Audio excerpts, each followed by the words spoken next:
about your experiences with camera and video? Wait, what's up? Did you want to try and chime in today or no? Sure. Okay.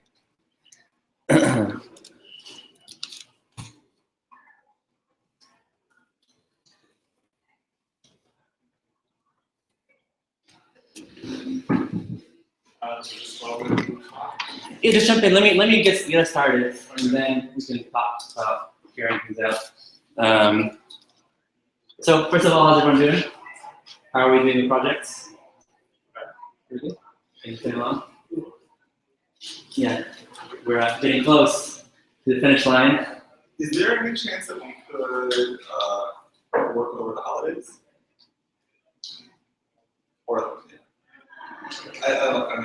I mean, of course, we work over the holidays. Yeah. And I can make myself available to help out with the class kind of is first.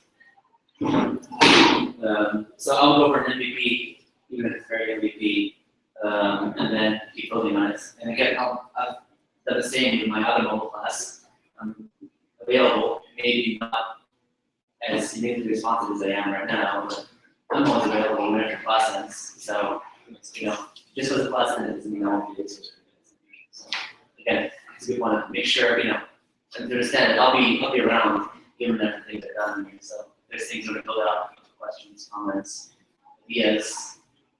I'm not going anywhere. Our Slack channel, our Slack team is staying indefinitely unless GA closes its doors. So yeah. Cool. So I got stuck in a flight yesterday, or stuck coming in yesterday. It took me about 13 or 14 hours to get in from Colorado because of delays and stuff. But the good news is it got me to really think about the structure of today's lesson.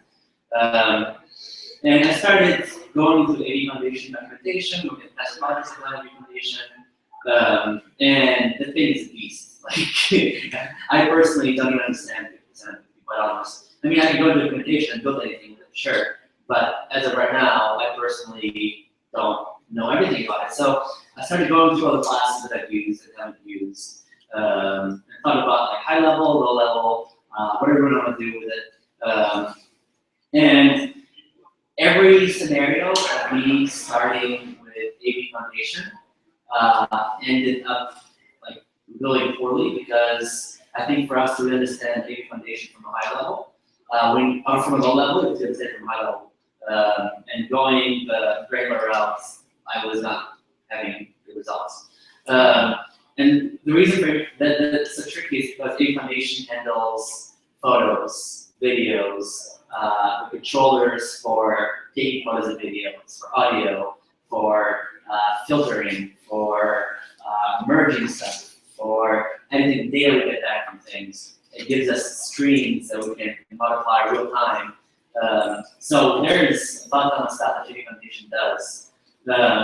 So I'd like us to start high level today, and if you want to continue next class and focus on a certain kind of functionality, I'm going to go that route, then start with, you know, going through every class AV Foundation to offer, because the value of that depends on our projects, right? So my thinking was we'll create, I say simple, but fairly simple app, which can take photos, we can add filters, we can save photos, we can pull up photos from our photo library, we'll be able to take videos, play videos from our photo library, and then maybe if you have time, filter videos. I wanted to also switch in audio today, but there's no way we can do all that in 3 hours. So getting an idea of the process for recording and saving and or recalling will give us an idea of how audio works as well. It's pretty much identical to the way video works in some regards. It gives us a bit more control out of the box, but it's very similar in the way they work. And video is picture plus sound plus audio, right? So it's exactly the same process. So my thinking is we build a DMV controller. And if you want to modify this, please let's stop me and you can have this a bit more focused. So the view controller for images and videos. And our app was actually broken up into take image, take picture rather, load picture,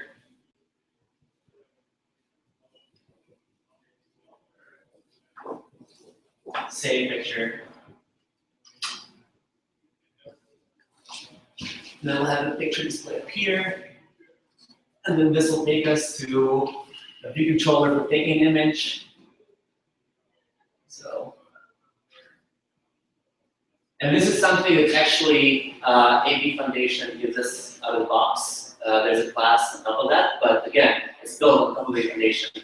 And the one we're gonna work with today, we're gonna work with the box one, but we do have the power to build this from the ground up. Load picture will take us to camera picker.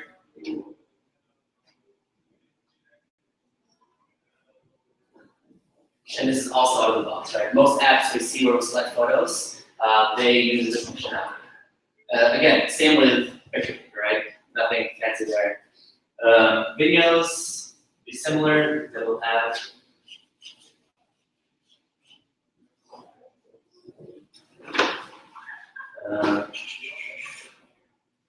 we'll have a load video. We'll have a record video. And we either have a save or we can, depending on where we are, we can save this and record. And both of these will, this will go to the same color picker or camera picker, and the record video will go into a video camera. This is also another box thing. Questions, comments, anything you want to manipulate here? Maybe we will add a filter for the image.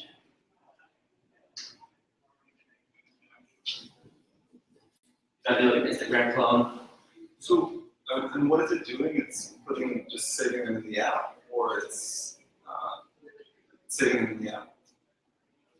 The save or what? Well, like the whole thing, where it's sort of pulling up the image and then doing all of it. So we're gonna learn to store images in our photo library, same as videos, right? They both get stored in photo libraries. Yeah. So be able to store them there and pull them up from there. If you're gonna store them in your app folder, you already should know how to do that, right? By finding temporary folder, documents folder, etc. Right?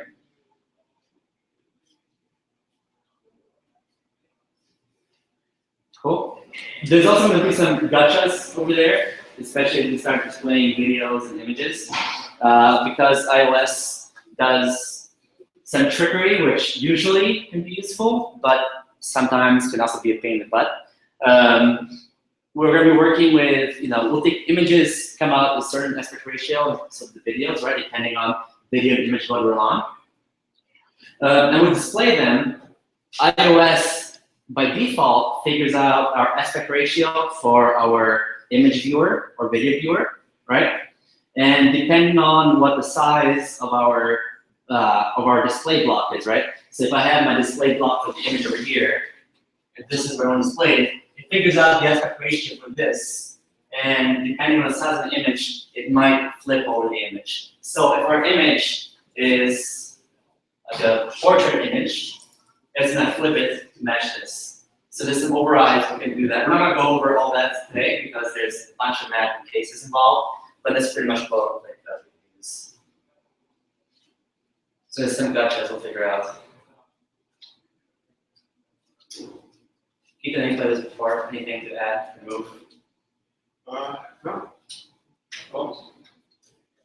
And then depending on where we go and depending on what's intriguing, we can either build it on this next class or go spend more time on push notifications from service. We have to cover the in-app, the in-app pushing app to the App Store and setting up provision profiles for doing all these services. So there's no choice around it. We have to do that.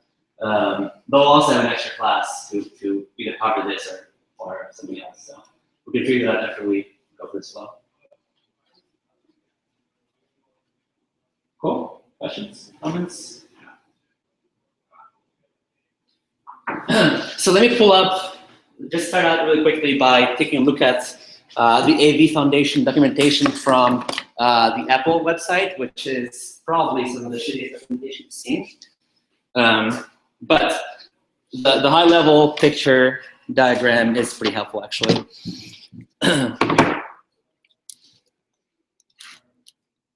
So, Apple AV Foundation.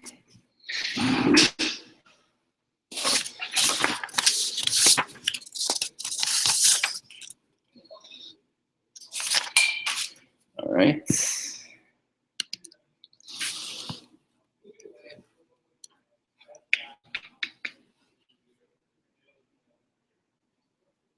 Huh, they changed the main screen.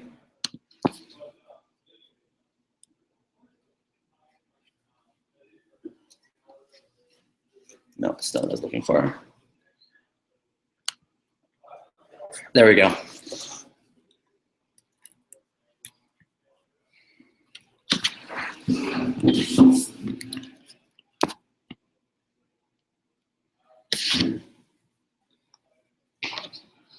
So AV Foundation essentially powers our core video, our core animation, our core audio, core media, Video Toolbox, which is essentially video player, video recorder, camera recorder, camera picture taker, etc., etc. So those are all built on AV Foundation classes.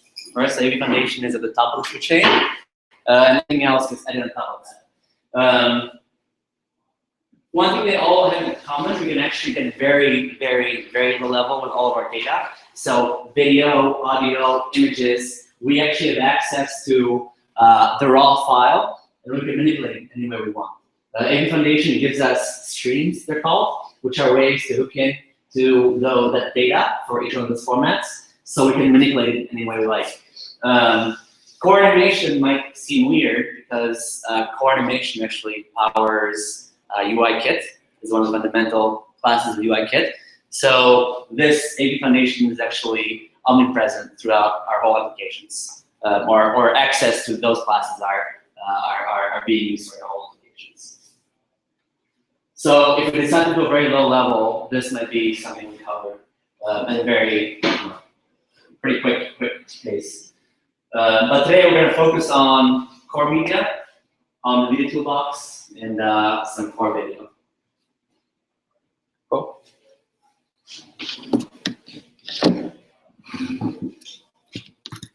So let's start a new project.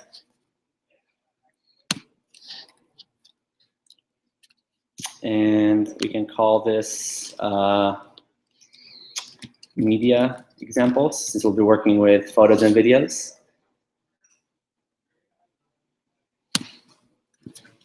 And one thing I want to also ask you guys, hopefully everybody, I should have asked this at a time, so I apologize. We're going to be testing this app particularly on our phones because the simulator does not have a good way to simulate audio, video and picture capture.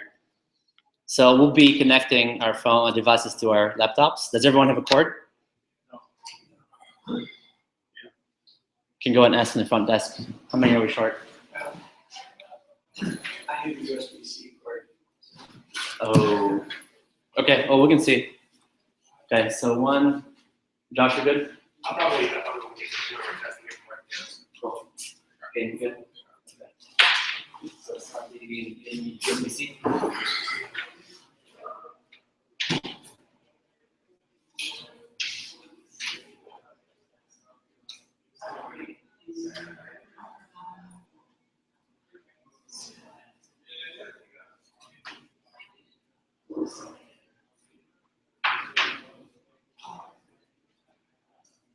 You guys create vids for your projects?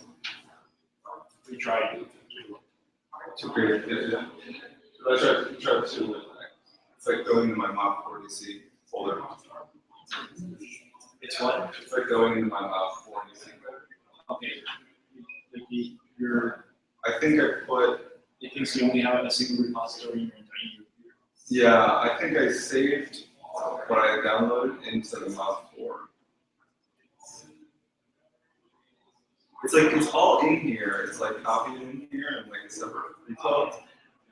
But then when I go to save it, it's trying to save it to Mob 4 DC. Oh, okay. I would use Mac. Oh, really? Yeah. Really?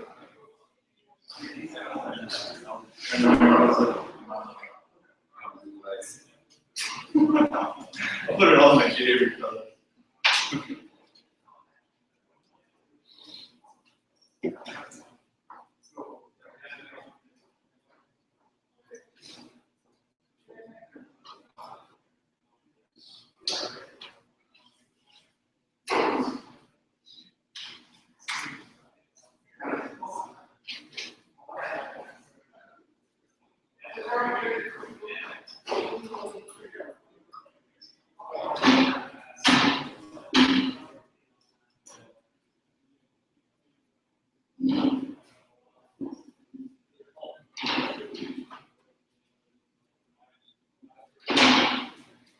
So I was able to find normal hydrogen on USB. Sorry.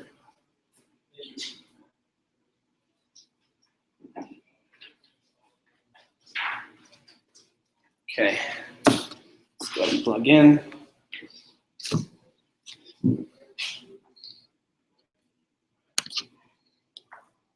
This is for the iPhone 5.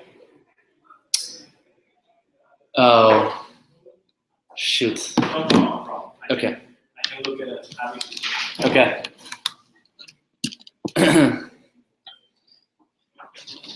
So let's go ahead and just set up our view controllers and our storyboard.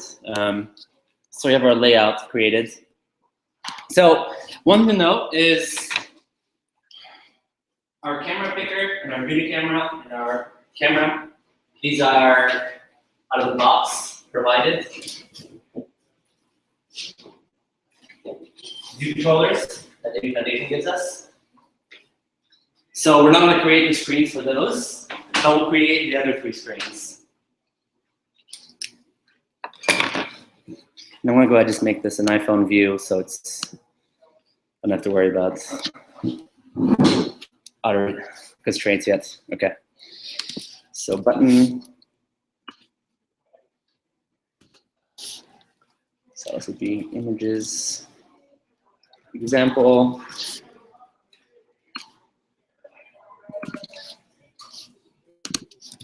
Videos example.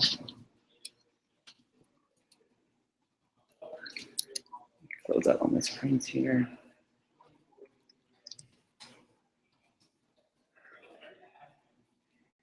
Okay. And I'm just going to add some format to these. Yeah, don't feel obligated to do this. It just makes it a bit prettier.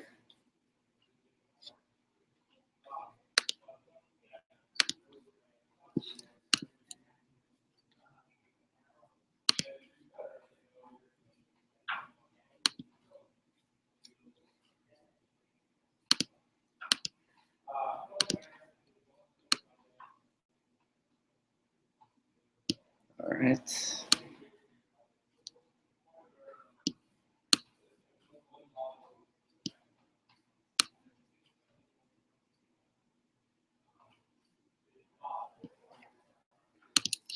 Let's add a label here.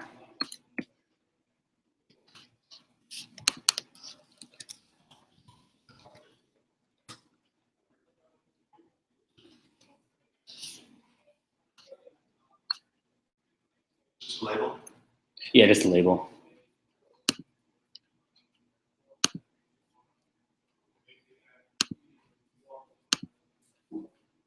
Okay.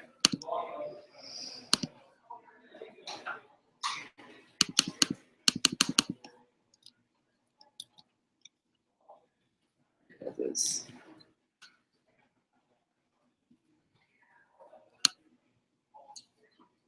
All right. And then we'll create a new view controller.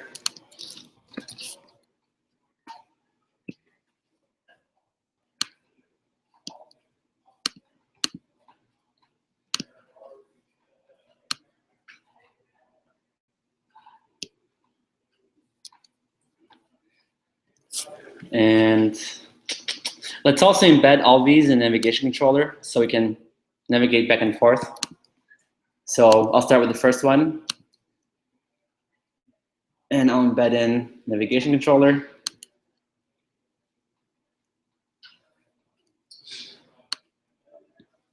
And then our images example will take us to this controller here.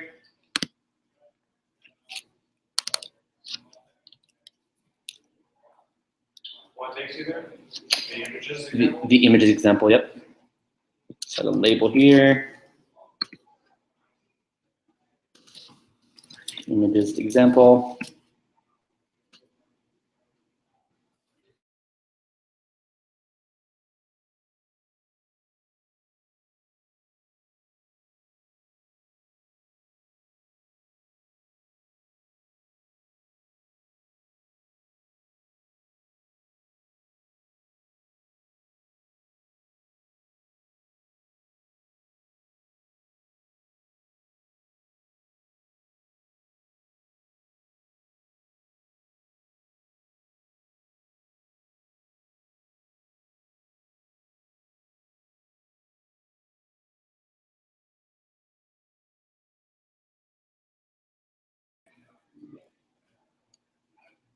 So that's image view, right? I'm sorry? That's image view? Image view, yep. Oh, sorry, that's just a view, UI view. Oh, it's not image view. No. It could be an image view. We'll take kind of the long route so you can manipulate more stuff. Okay.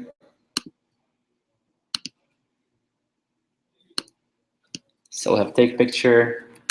We'll have load picture.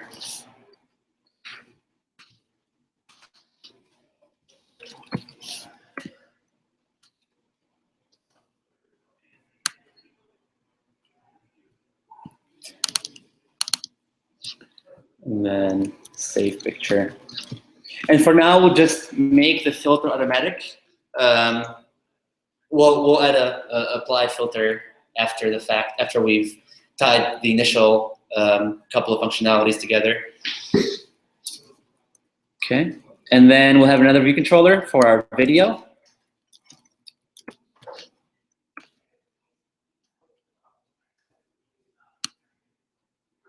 And we'll have our videos example button take us here. So it's a show. And I'll just change the properties here for our view. Add a label.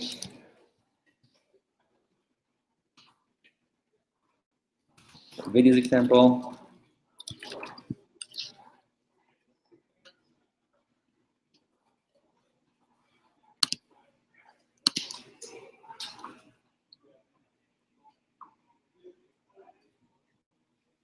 And then we'll have a button for load video and a button for record video.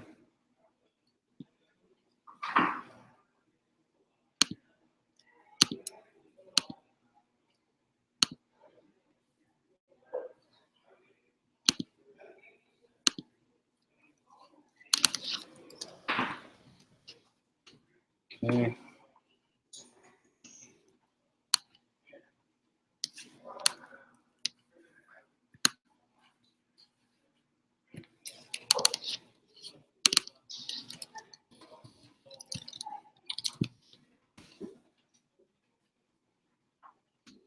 Cool. So you guys should have something like this.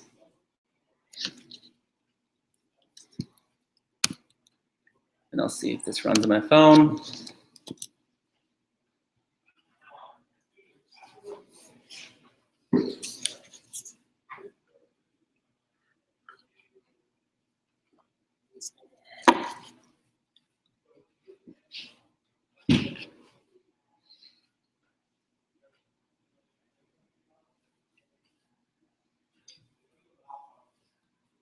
Okay, images, good. Videos, good. Cool. So everybody should have something like this, right? Let's also add our view controllers.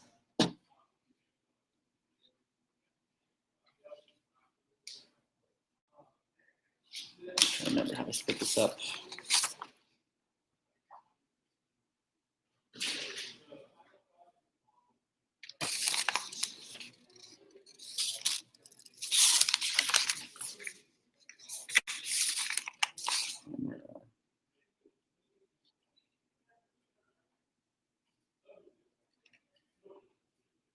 Cool.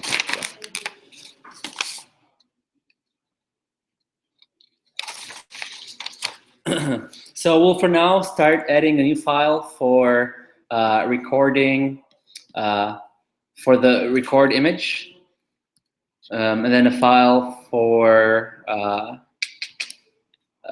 video view controller. So images view controller and video view controller. So in my group, I'll go to new file, iOS, Cocoa Touch class, and this will be images view controller.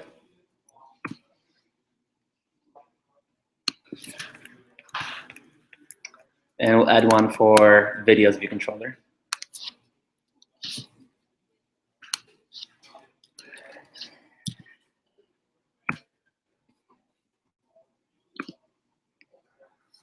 Okay. And I'll just go ahead and group all these because we have more than 2 view controllers. So all these controllers.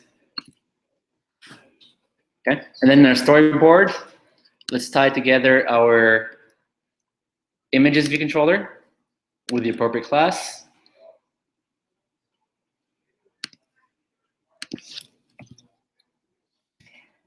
Hello. And same thing with the video. Cool.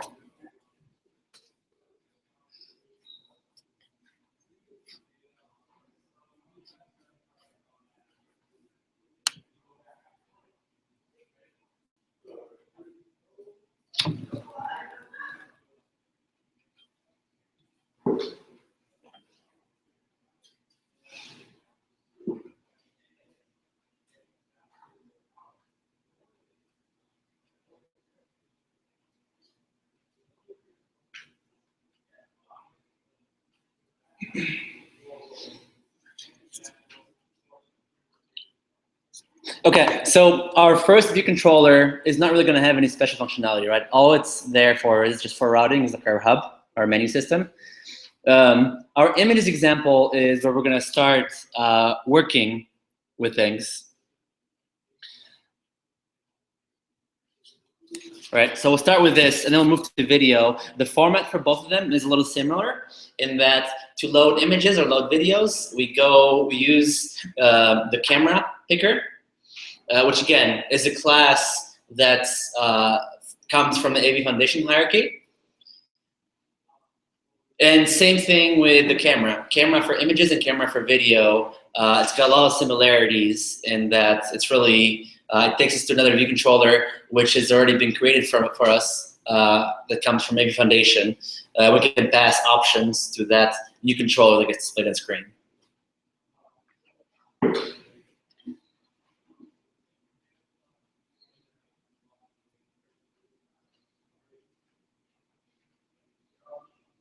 Now, one thing I want to do here is we have our main image here, in this, our main view, where we're going to display images here, right? Right now it's just a UI view, right? And for us to present images in our main views, what kind of an object do we need?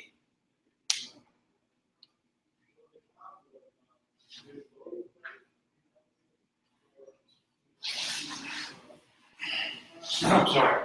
What's going on? What kind of an object do we need to display images in our storyboards? UI image view, right? So what we're gonna do is every time we take a picture or load a picture, we're gonna add a UI image view on this UI view, and that UI image view will have an image parameter which will take the location of the image. Right? That's how the UI image view works. Right? The way we've done it so far is we've drag and dropped it and pointed to an image that we've added to our project. Right? Flow isn't different except for it's done programmatically.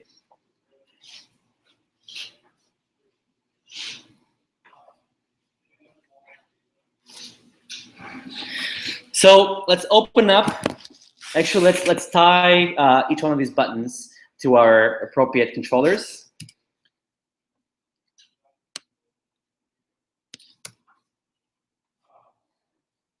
So for the images controller, I'll have a take photo outlet, or action rather. I'll have a load photo action.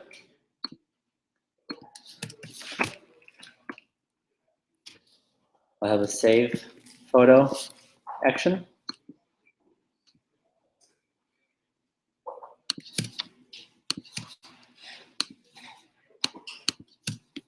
And then we'll do the same thing for our video controller.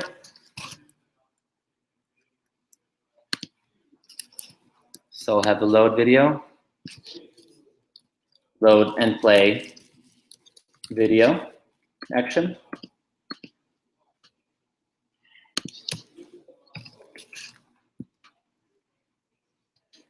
We'll have a record and save video action.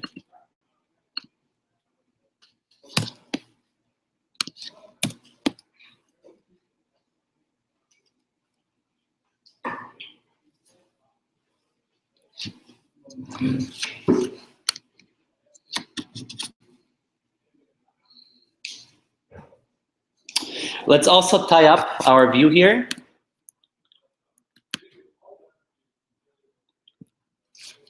So I'll just call this image container.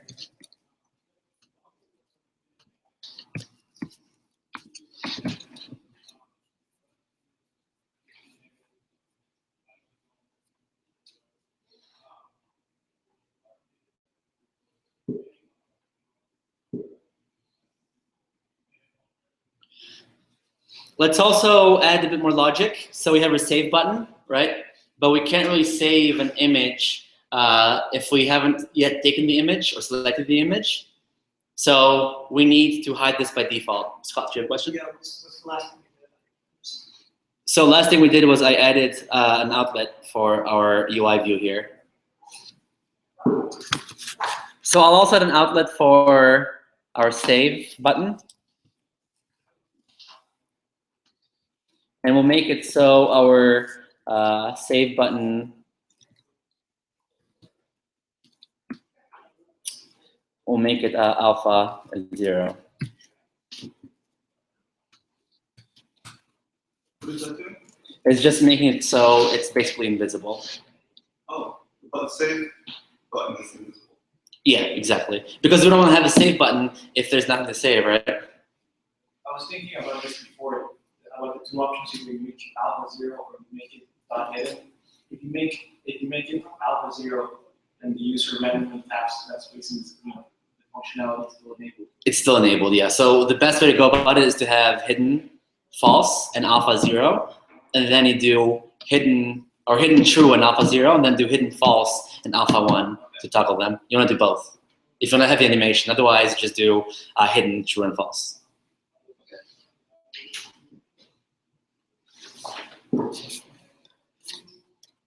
All right. So first functionality, let's start working just with our camera. And then we'll worry about filtering and saving and loading, right? So there's two things I want us to also load up or inherit from in our images view controller. So because our images view controller is going to load another controller for taking a picture, we also want the controller to have the navigation bar. So just for that purpose, we're also gonna inherit or conform to UI navigation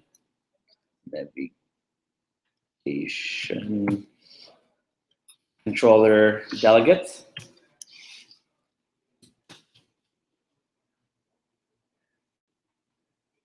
And then we'll have the UI image picker controller delegates.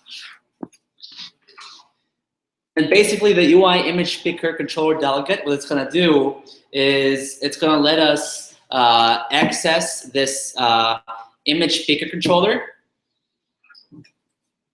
and pass information to our current controller from that picker, right? So if a user is gonna pick an image, that delegate is gonna feed the image path they selected back to us.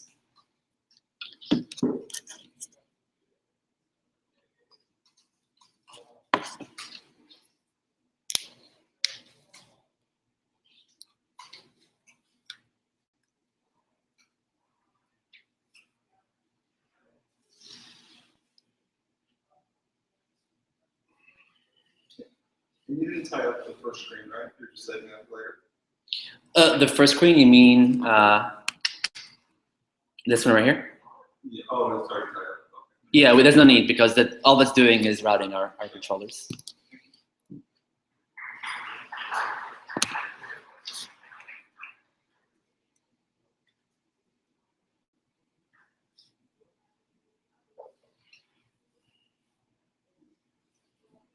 Okay, so we'll start with first accessing the camera. So the way to do that is first check if we have access to the camera, and then we access the camera by passing a view controller to the camera. So in our take photo, we check if it's available. So we'll say if UI image picker controller. And another name here, UI image picker controller, is throws us off a little bit because we think that it's essentially just the image picker, but that's also how we access the default camera view controller.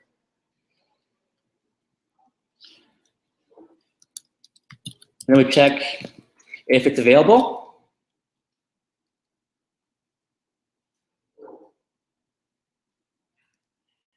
And then in here, we check what capabilities we need to draw from the camera. So in this case, we're just taking photos. And we have a way to check for either photos or videos or albums, I believe is the third one. So when we do the camera for the video, the format for bringing up the camera controller is very similar. And then here we'll pass UI image picker controller source type dot camera, or we could have just done dot camera, right? Because this is enumerable. So I could have done just that, right?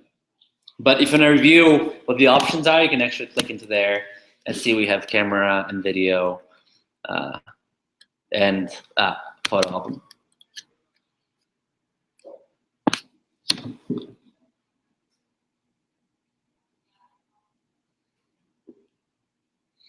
So I'm going to add just some functionality here to to have spot checks. So loaded camera.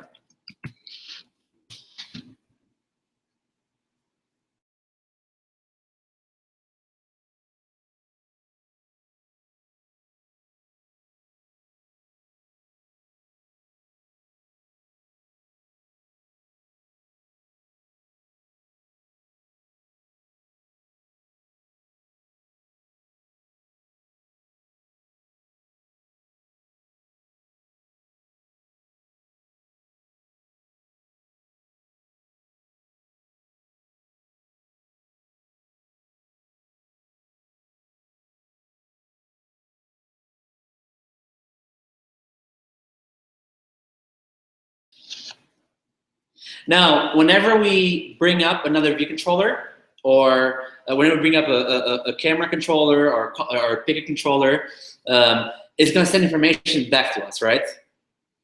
Just like table views do, they send us information back to us. So what's the pattern call when other controllers give us information back? Delegation, right?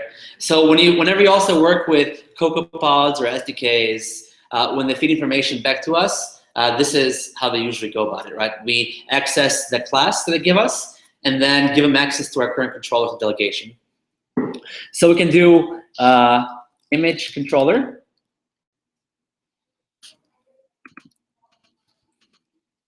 dot delegate equals self.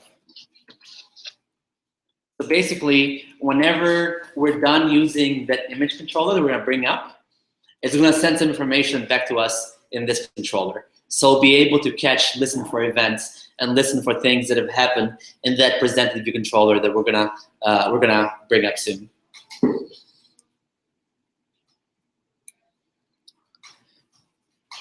Now, oh shoot, sorry guys, I didn't realize I had the black background here. Let me change this.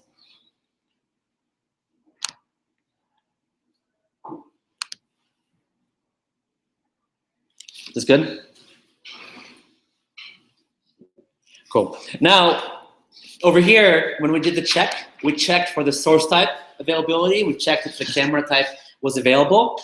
But whenever we are asking for the controller, we also have to set that parameter. We also have to tell it that we're going to be accessing this, this type of camera functionality specifically. So we can say image controller, source type. Again, we can do either just .camera, or I can do UI image picker controller source type .camera. Right, but I'll be lazy and I'll just put it there.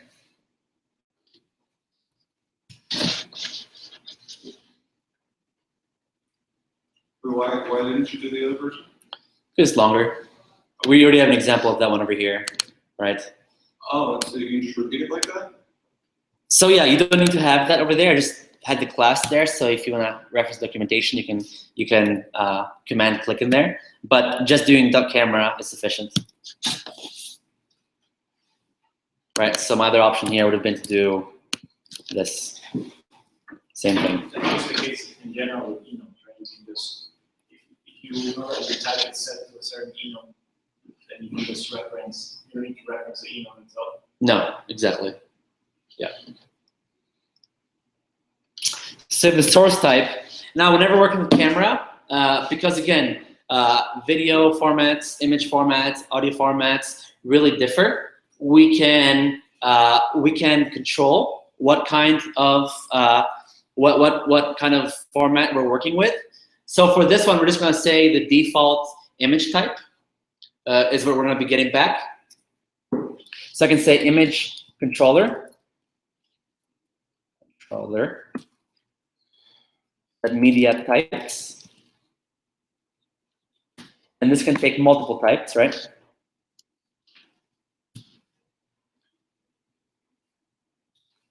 Now, for us to access this type, this is an we need to also import another class, which is mobile core services, and this one gives us the media types that we can reference in our kind of filter here.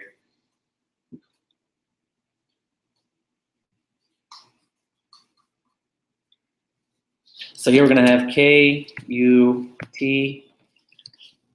type image, and we'll typecast this to a string.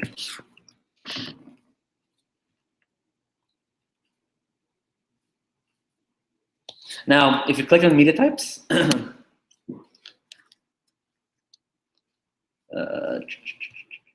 or type image, you'll see that there's a bunch of formats we can filter our results back as, right? We can have different kinds of images, so GIFs, TIFFs, JPEGs, PNGs, etc. Same thing for videos.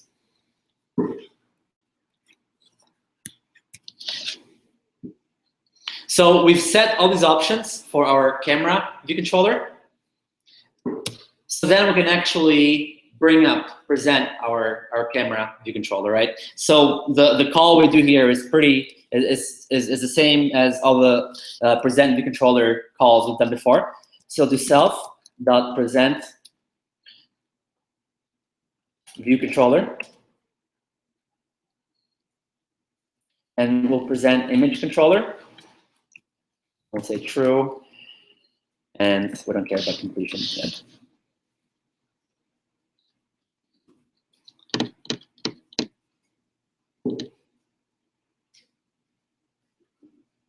So if I run this on my phone,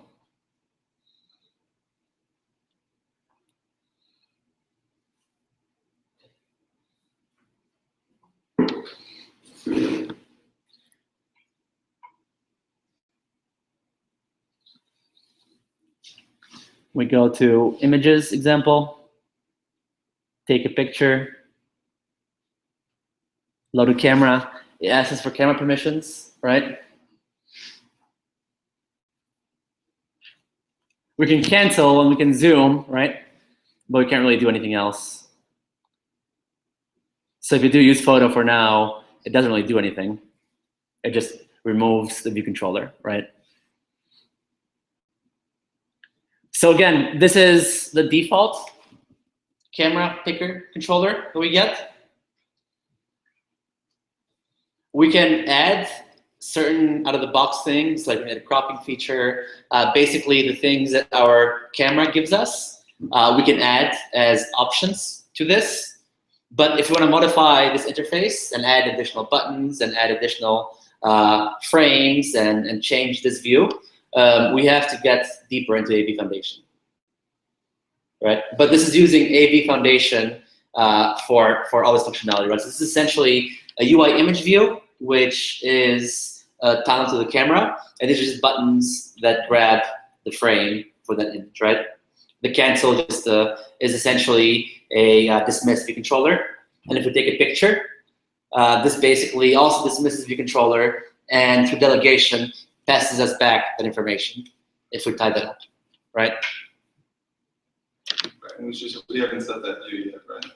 No, so that's still gonna be in our current view. So what we're gonna do is, after we take the picture, we're gonna present it in this white UI view. Does it save that picture? I'm sorry? Does it save the picture default or no? It doesn't. No. Just put that.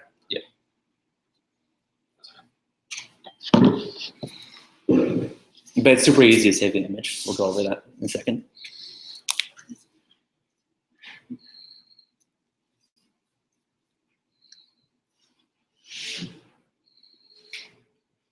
Can you scroll down a little bit and take a photo?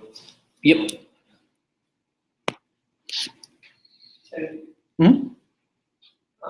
I was playing around with core motion stuff for the last few days, and it's the same basic pattern, right? Yeah. Go to core motion, you look and see if the resources are available. Mhm. This is the same. Yeah, I mean, and most things tied to the AV Foundation that pass assets back and forth, it's this pattern. It's basically load a view controller, and through delegation, you pass the information back to your other controller. Now, core motion is a bit more low level. It doesn't have as much kind of high level classes that I'm aware of. But it does have a lot of the same, it's built on the same foundation. So thinking about delegation, I want us to break this down before we just jump into code. We basically take the snapshot in the other view controller, right? All that's happening here is creating and presenting view controller that we haven't built, right? And after we select an action over there, that view controller passes back information, right? So through delegation, how would that happen? How would it pass information back to us?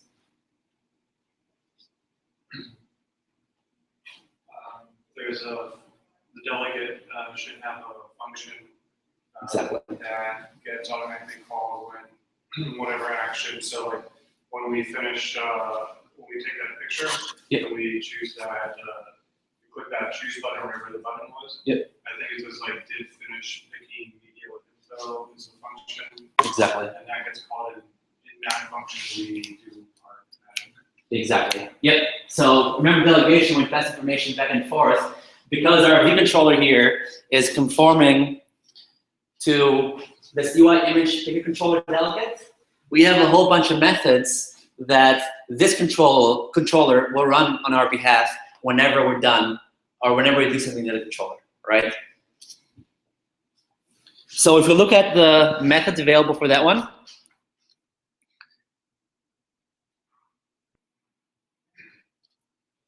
really our main two methods are user canceled, right? Or user selected an image after they took the picture, right? So the one we want right now, we don't care about canceling because canceling isn't going to do anything. But we want this one did finish picking media with info. So down here, we'll add a function which is image picker controller.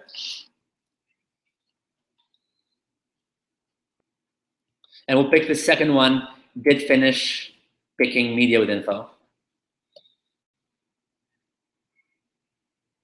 Now we can also work with the first one.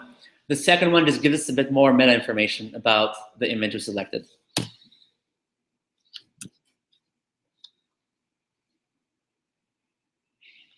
So again, I'll add another checkpoint here to see if our image, if our delegation is running. So image, so camera, picture, delegation is running.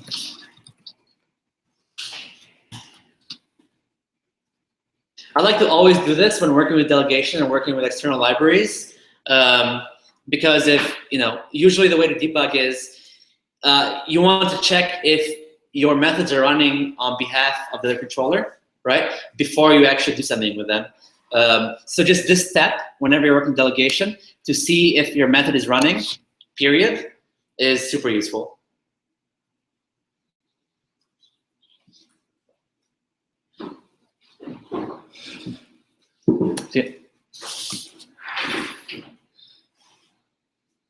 So next, we want to see if we actually did get something back.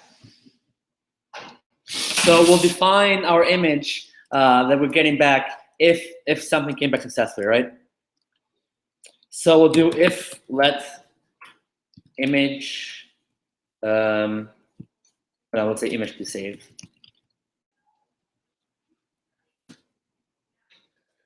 Equals, and then we get the info back right here, right? The info parameter. So I'll say info, UI, image, picker, controller, original image.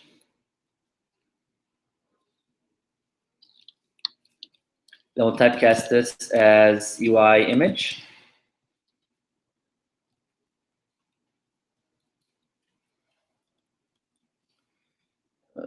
Image.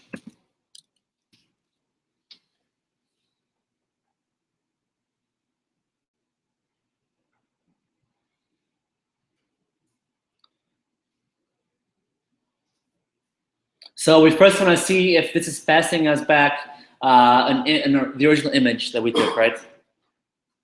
Before we do anything with it.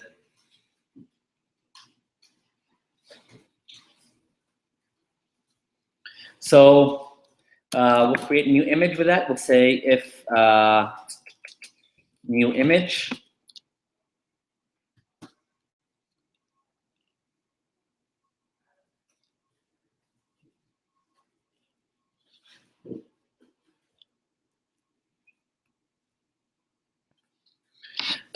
Now, there's two things to note. There's one thing to note here is we're converting we're checking if we get something back in the form of UI image. And for us to present the image in our controller, in our view, we have to present it in the form of a UI image. But before we are displaying the image, if we want to manipulate the image, we are going to convert that to a CI image type. And iOS makes it super easy for us to convert back between a CI image and a UI image. We can typecast into the other quite easily. So I'll say CI image. and the image will be passing in.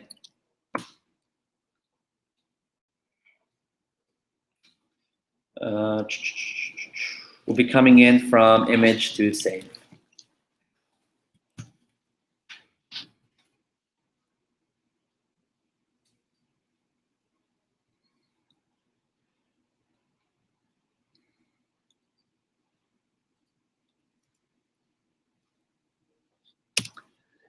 So the reason I'm choosing to do CI image right now is because I want to go through the functionality of quickly applying a filter. We can add a button layer to do this, or you can add this yourself. But I want to automatically add the filter. We can remove it later after we see how we do it.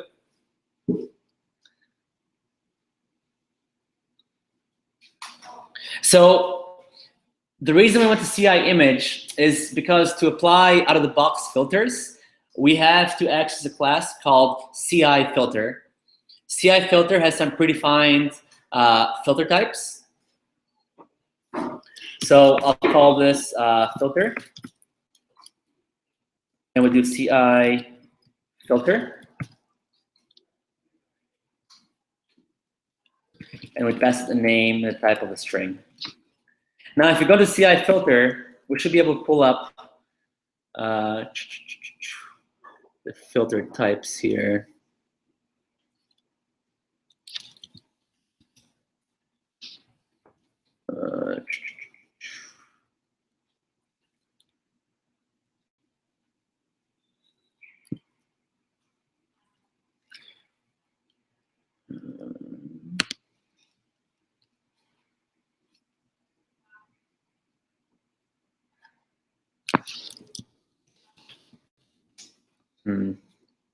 Using Google type of filters. I have one already predefined, but I'd like us to have a master view of filters. So iOS CI filter types.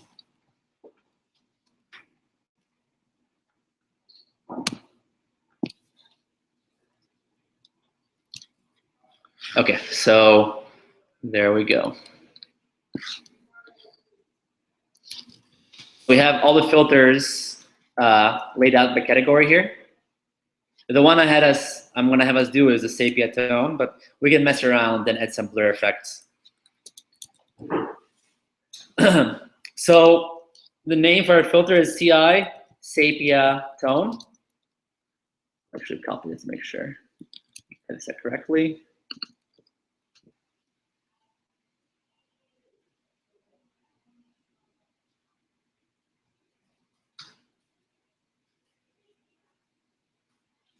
Is there like another view controller that you could access to choose your filter? No, no. But what you can do is you can add a button for each filter type, and then you can do it yourself, right? Through this route.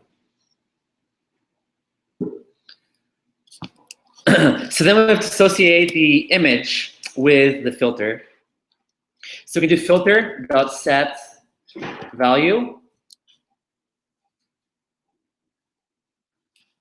and we'll pass in the new image.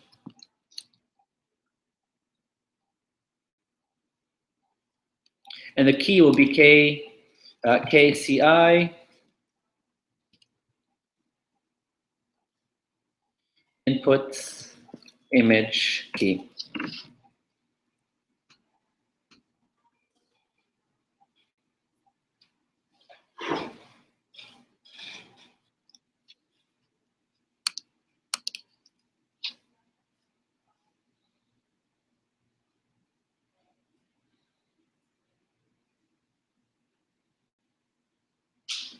Now, if we zoom into our sepia tone filter, we can see some of the documentation here.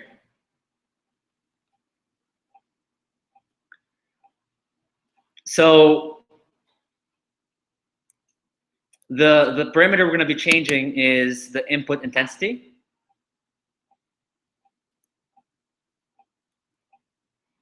Right? So maximum sepia is 1.0. No sepia at all is 0, right? So our value is going to be between 0 and 1. So we can do filter, let's set value 0.9 for key. And we'll do case I input intense and key.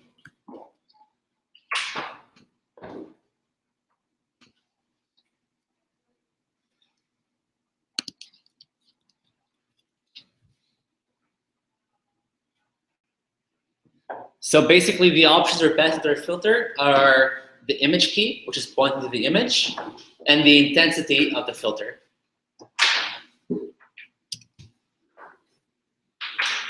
Where do we get that KC input intensity key is equal to, that must be a string equal to input intensity, right? To what? Input intensity, What about it? that the KCI input intensity key, this keyword, Yeah. this has to be equal to, I'm guessing, a string that says input intensity. Right. Step a string. Is that what you're asking, or? Well, how did you have to use the value KC input intensity? Oh, honestly, Googling documentation has it covered. But the way I learned it was how to access this. I didn't find out a way in the documentation, and I looked on Stack Overflow. That's how I found it. The documentation doesn't point it out directly here, but I was able to find it by somehow zooming in to that.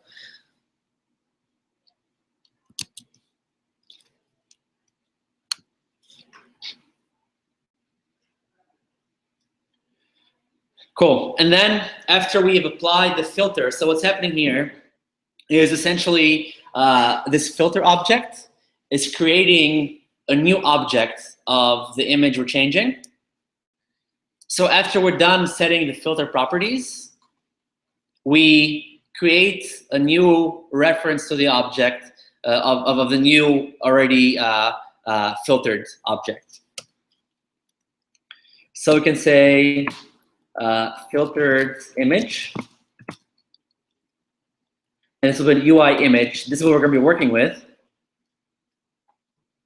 And the UI image class lets us pass in a core image class. So we'll do CI image, and we'll pass in this new image. Sorry, filter. And then the filter has an output image we're going to be using. This comes back as an option, I believe. Yeah.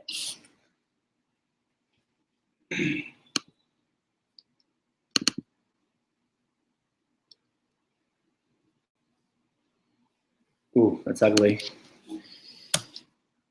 We shouldn't have to do all that.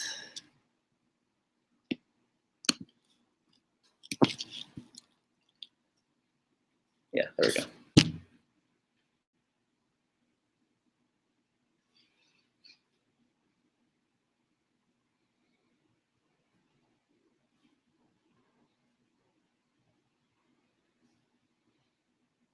So the image got created inside our filter object. So how we do it? Yeah. So our filter has a reference to the output image after we've applied all these filters to it, and you can stack filters as well. When you're dealing with like a new, when you were dealing with this like CI filter for the first time, do you read all the documentation in there, or do you? No, I mean, again, the way I usually, when I'm learning a new class, usually I try to find a good example. And after the example gives me a high level, it's not just for outside classes, it's also for iOS stuff. I then go to the API and look closer. And with Apple, it's a hit or miss. Some APIs are really well documented, like UI views are very well documented. And then some are not very well documented, like AV Foundation is pretty crappy at the moment.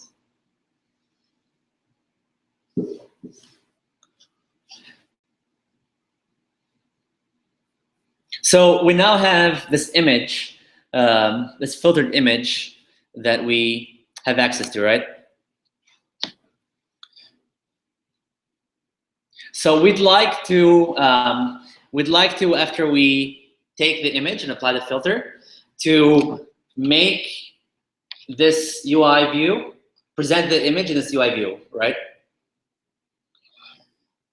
So we can't just do UI view.image because our UI view needs to have UI image view and then an image, right? So we need to append a UI image view to this view whenever we take a picture. And if we think ahead a little bit, I had to refactor some of my code while thinking through this. Whenever we choose a photo from our photo library over here, we're also going to be displaying it over here, right? So it's going to override whatever image is there. Whether we take an image or load an image, it's going to replace whatever's here, right? So I could write all this code here, but again, since we're using that twice, it's better to abstract it to a function. And then after we have this function ready, we'll then come back to this.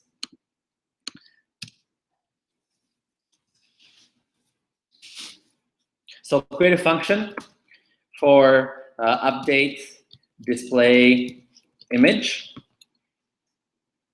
And we'll pass an image in here. So this filtered image is where we're going to pass in there. So we'll pass an image, which will be a UI image type.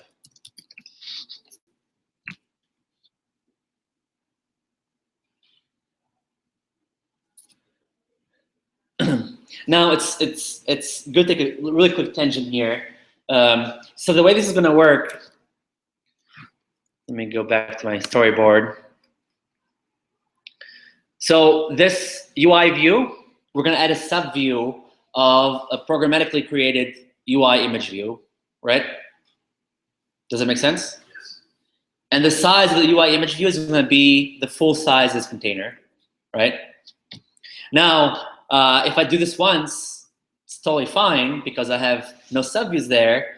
But if I keep adding sub-views with everything, it's gonna have a lot of objects we don't need over there. The user's not gonna see, but B, difficult for us to reference those subviews.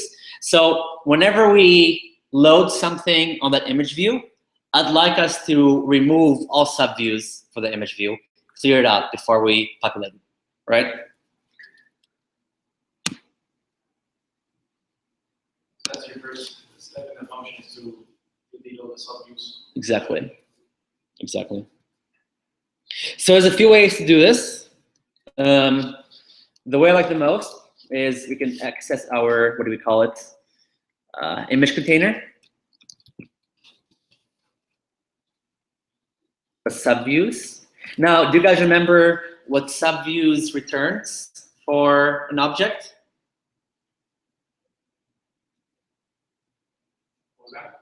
Do you remember if we do something that's subviews, what gets returned back to us?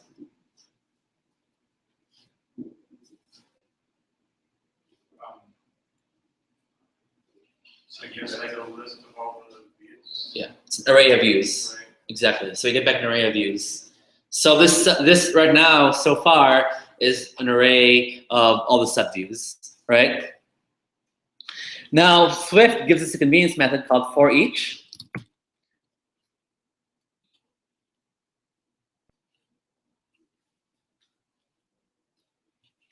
And this will be some dark magic here, so hang with me.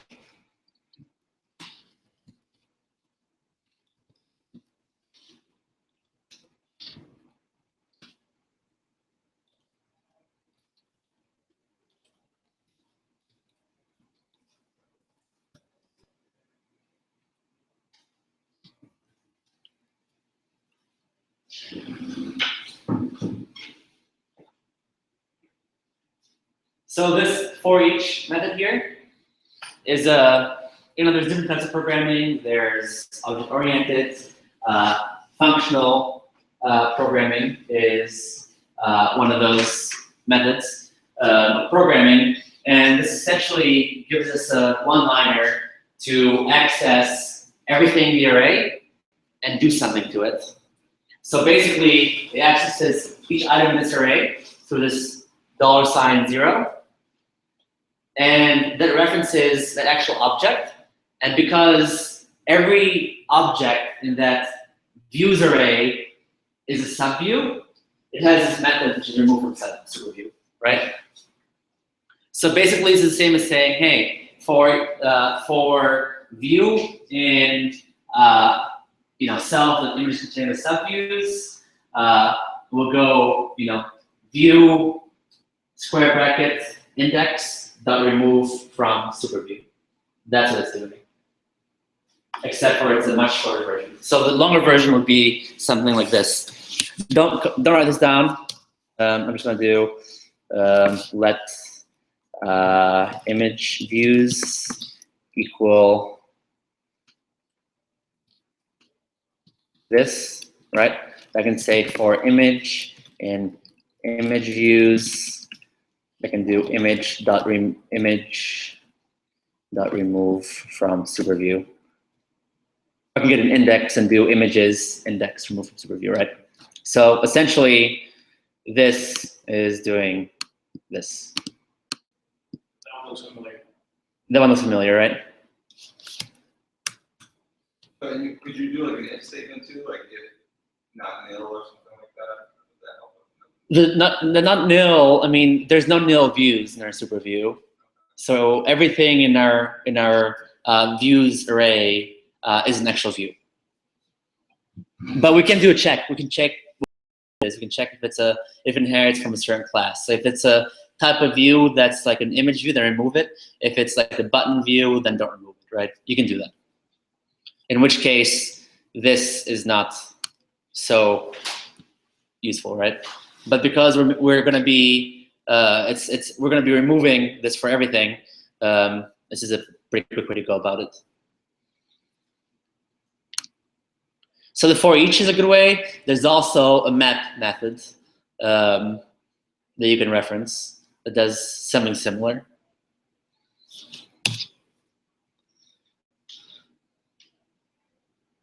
All right. I don't have to remove from some super view. Is this say? Oh, wait a second. Never mind. No problem. So now, whenever we create a new image, we're going to create image view, right? So I'll create a image view.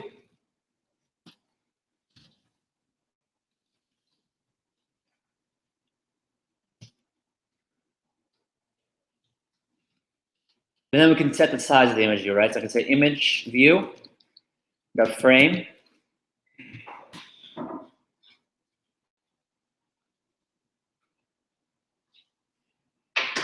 So say CG rectangle make. And this will start at 0, 0. And we can do self dot image container dot bounds dot size dot width. Self dot image container dot bounds dot size dot height. Because basically it's we're setting the size of the image view to the size of the container we're going to be putting in it, right? So I fill the whole container.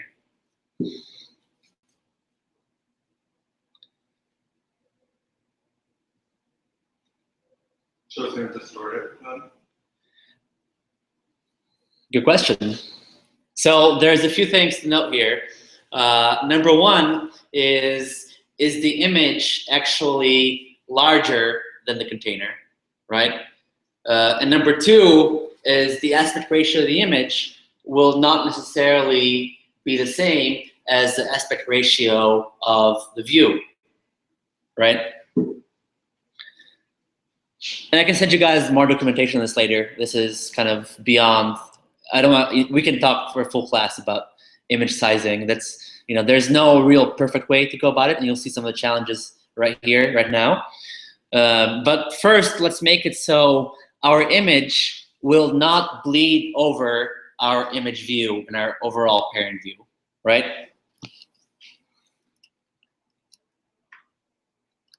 So I can do image view dot clip to bounds. I'll make this true.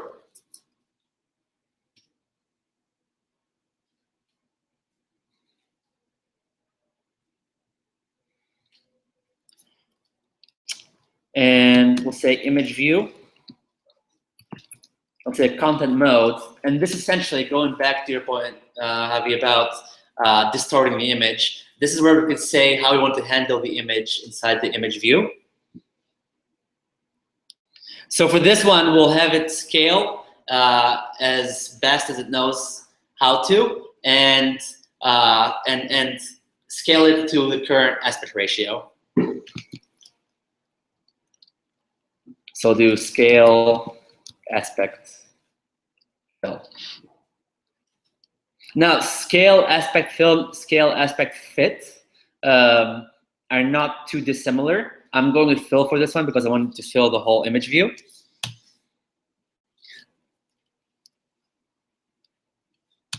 And then we also have to apply the image, right? So we have the image view, but we don't have an image in our image view. So do image view dot image. And our image is coming from wherever we're passing into here, right?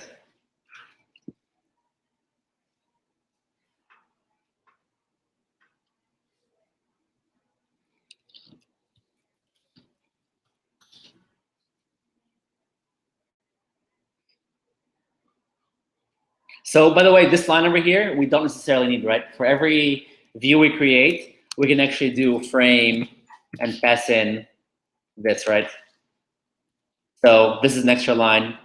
I'm just leaving it there because it's cleaner. So we have our image view, and we have our image view options. We have our image view size. We have our image view image.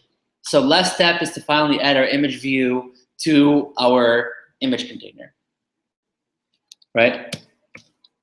The self.image container dot add subview, and we'll pass in the image view. Boom.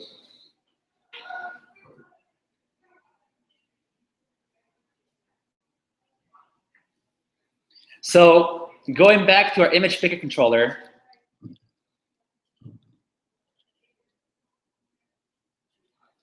we should then be able to do update, what do we call it?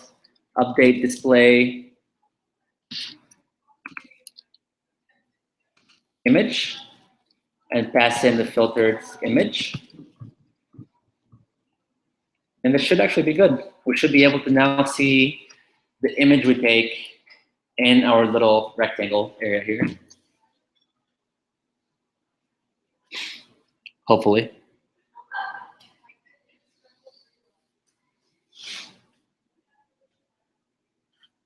So images example, take a picture.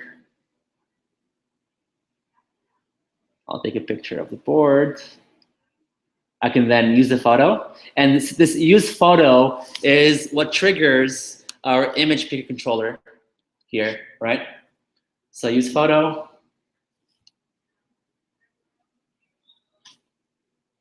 So we get this camera picture location is running, meaning our method here is running.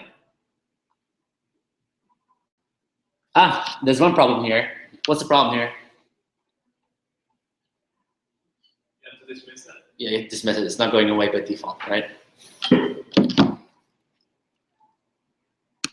So outside this if, we'll dismiss it. We'll dismiss our controller regardless of whether or not our image is available. So do self.dismiss view controller animated. And is it true or false? I'll just go with false for now. Whether we want to animate our controller going away. I think it's a true one, just had to animate out, it's whatever. So let's try this one more time.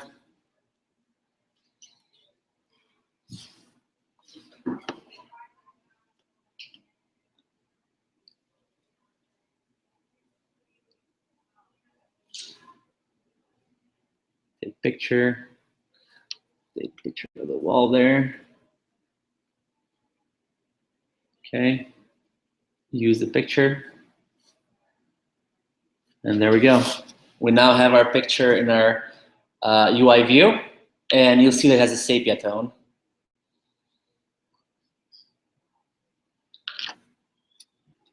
I have an app that displays my phone screen on my Mac, but it wasn't working before class, so sorry about that, guys. But everybody should be getting something like this. If you guys want to move up so you can look at my screen, feel free. Questions so far?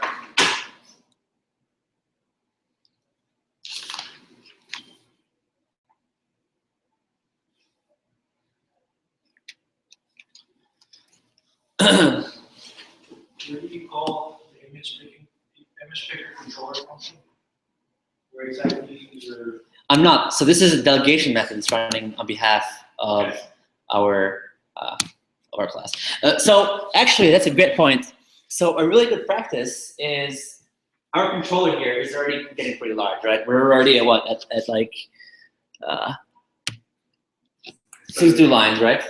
So usually best practice for controller classes is we have our specific functionality for our controllers over here. So this is functionality that doesn't depend on anything. And then whenever we work with delegation methods, we usually do that in the form of extensions.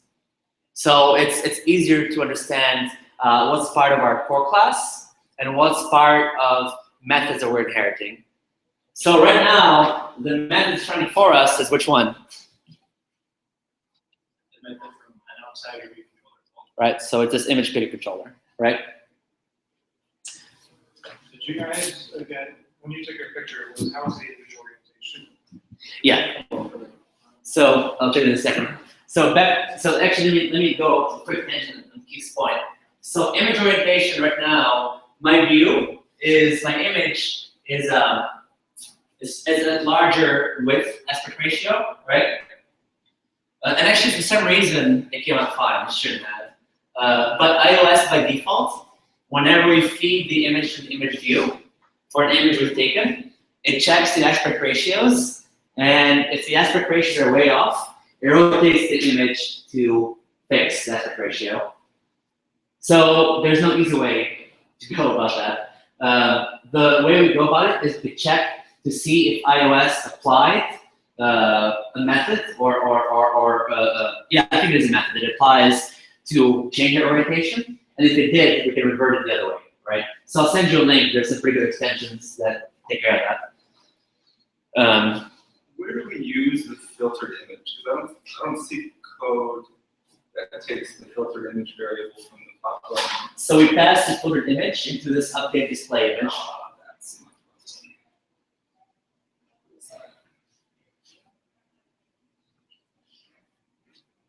Right, okay. So it gets passed in there, and then you update it. Yep. I see.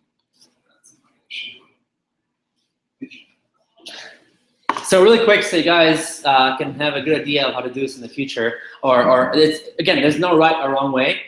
It's a personal preference. And I'm, looking at online examples. I don't think too many people do. I think that's what Apple does quite a bit, is they use extensions.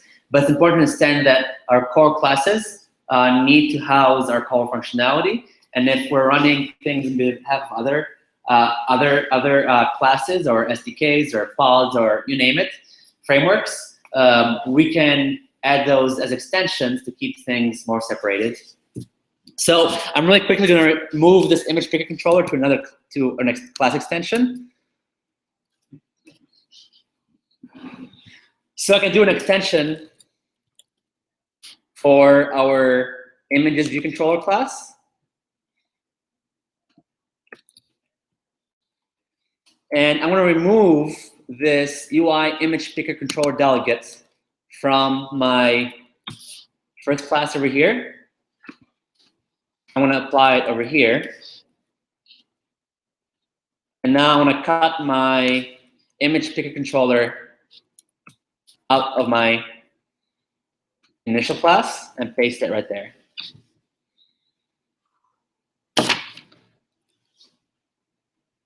So basically I'm saying, hey, extend our core class functionality to be able to conform to this image picker delegate. And whenever we conform to that, you can run these methods, right? So it just gives us a bit of separation of concerns and tidies up our code a little bit. Not required, not mandatory, but helpful whenever our controllers grow really large. Is that the only reason that you use an extension yourself as a programmer? No, so so that's the reason I would use it for my own programs whenever I extend my own classes. But very often, because Swift is all object-oriented, right? Everything's an object. We can extend any object that comes out of the box. So we can build an extension for an array that does a certain something. Okay, no, that's exactly the same thing Mark does. He agreed with one more extensions. Yeah. So it's a way to organize the work. Yeah. Did you remove Yeah. it from the top? Or? So I removed the UI image picker controller delegate from the top. So that's a requirement that for Yeah, actually, I looked Let me make sure this runs here. at it. Errors? Yeah. Yeah.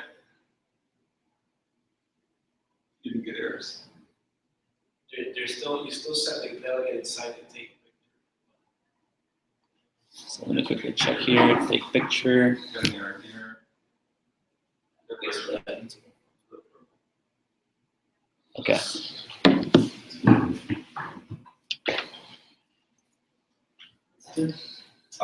Just want to move it down here.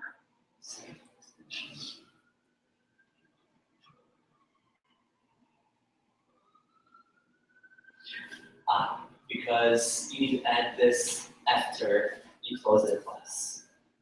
So you first close this class, I see. and this is separate from that class. Oh, okay. So this one's a separate class. Yeah, so basically it's referencing the same class, it's just extending functionality. Got it.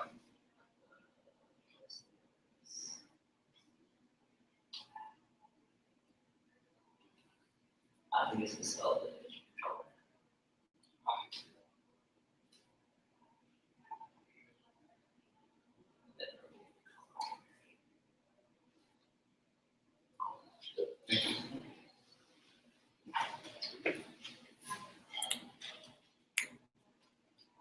Does this make sense so far? Yes, you can similar. You told them to take out the extension outside of the class. Yeah, yeah. So whenever you extend a class, you need to extend it from outside the class itself. So the extension is the class immediately above it? Yeah, so basically the extension is saying, hey, reference this class, which is the one above it. Okay, right. And this is pretty good practice, right? Whenever we have our own classes, if we have extensions for them, it's okay to have them in the same file. If our extensions get super large, then we can build separate class extension files. But it's just very useful for us to kind of organize our code and say this piece of code only applies for functionality that we inherit from the UI image controller.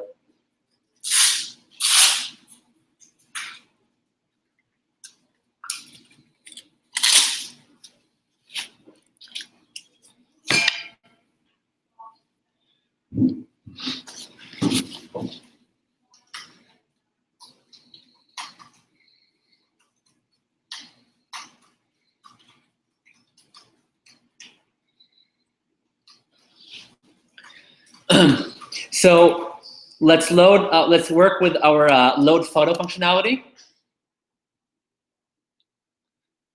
So again, very similar. We'll create our image picker controller. And this will be UI image picker controller.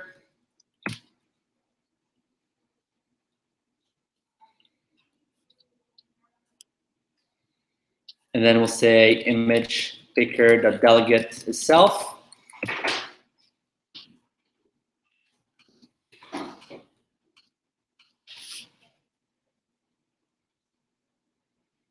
And then image picker source type. And this will be a source type of photo library. So this load us our current photos library.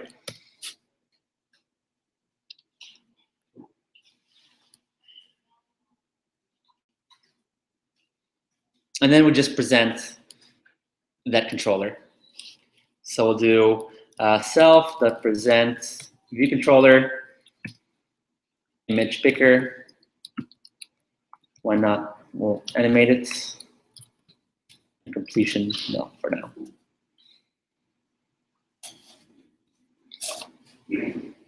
Now the cool thing is what happens here is the initial steps of taking the picture or selecting the picture are different, but as soon as the user is done either taking a picture or selecting a picture from the photo library, what comes back to us will still run the same method that we have down here, right? It will still run this image picker controller, right? We're still passing an image back.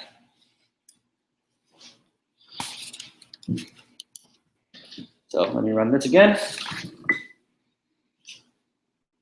Can you scroll back up to the Yep. So images example, load picture. We have access to our photos. I'll select the picture. Camera picture location is running, and it loaded my image, right? My orientation is all screwed up, but we're not gonna worry about it right now.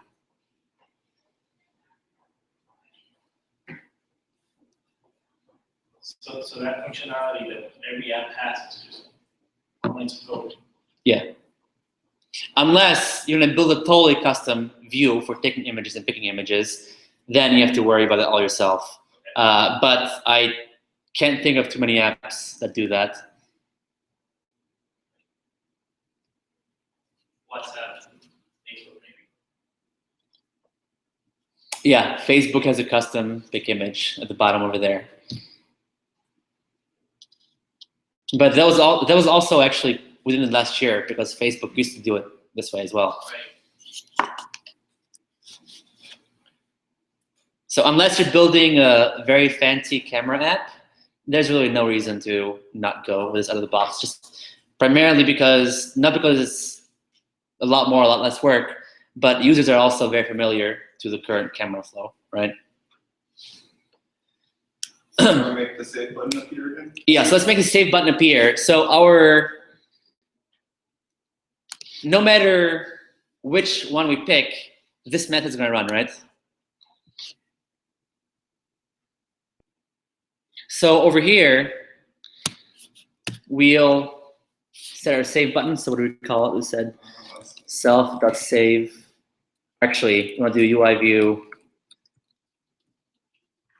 animate with duration.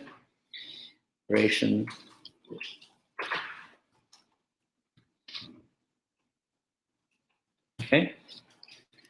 Duration is 1. And then we'll do self.save button alpha is 1. So make it appear. And then we have to add our save photo functionality. So is alpha just 0 or 1? Can you use It's between 0 and 1, so it can be any number between 0 and 1. So 0 is invisible, 1 is fully visible. If you want something with 50% opacity, then you do 0.5, for example. Okay, thank you.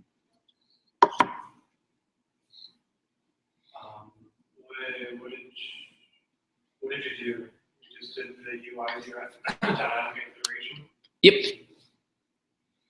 to make the to make the save button appear.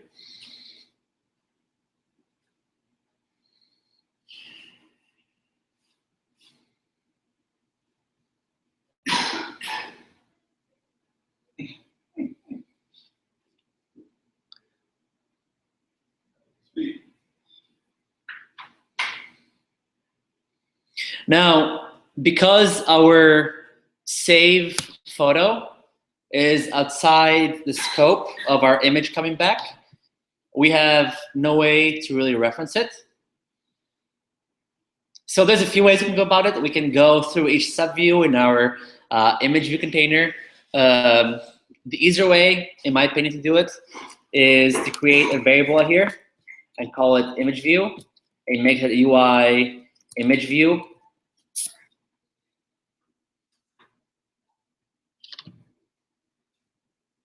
Or, sorry, UI image.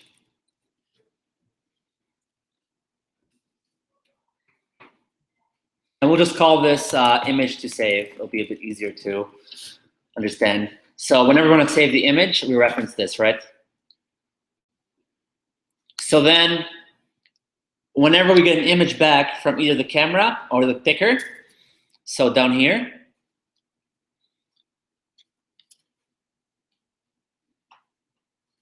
we can set that image to save to be this UI image. So, so self.image to save will be the filtered image.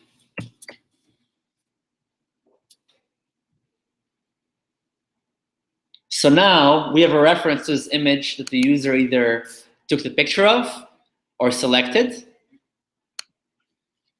So finally, in our save photo, we can just do UI image right to save photos album. So it essentially saves it straight to the photo album. And we'll do the self.image to save. And we have to unwrap it because it's optional, right?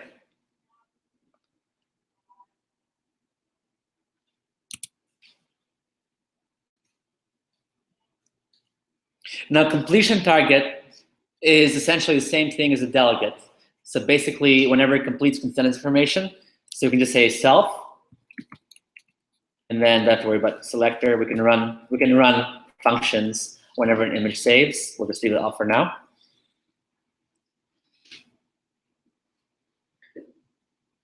And let's also hide our image, right? Because after we save, we don't want to have the user keep saving and keep polluting our photo library. So the UI view dot animation of the duration. 1 second. Oop. And then animation will be self dot save button dot alpha is 0.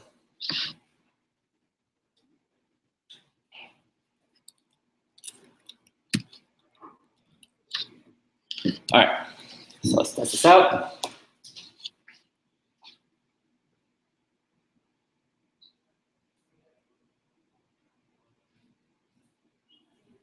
So my image, take a picture, guys. Let's go. I'll use a photo.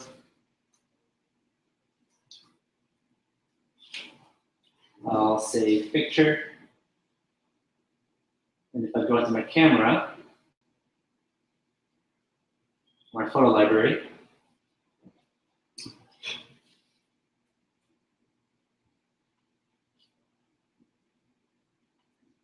should be seeing my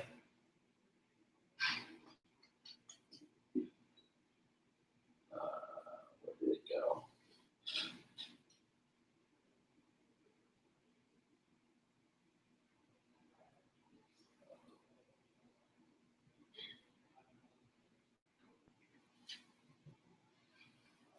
It's not appearing for me. Let me see if I did something wrong here.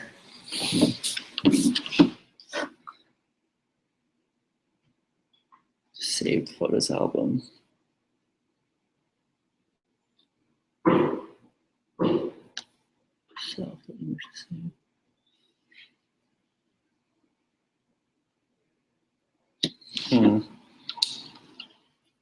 Did it save for you guys? Yes or no? No.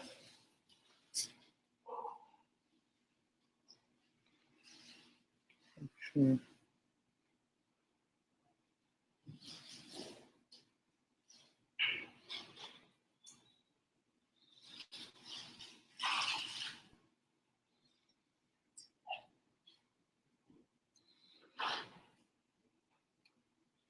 Yeah.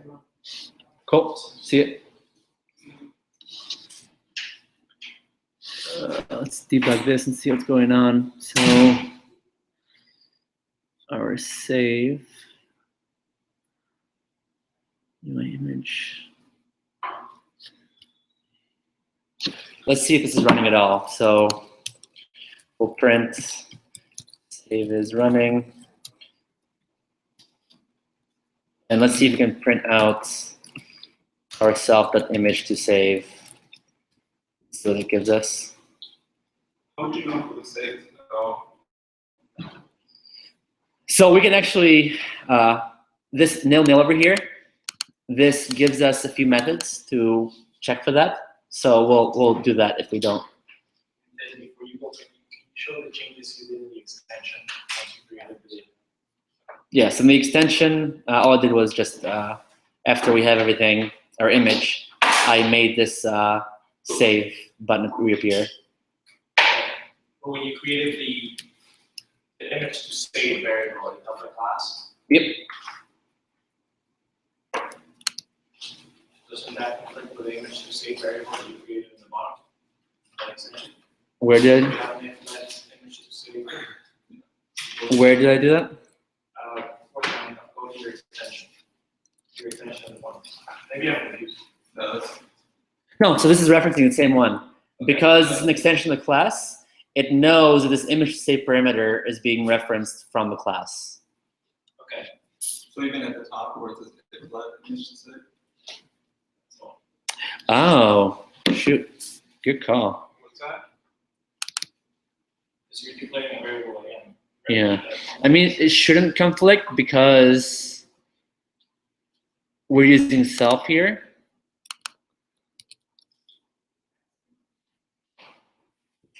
Okay, we can just rename this. So we'll call this we'll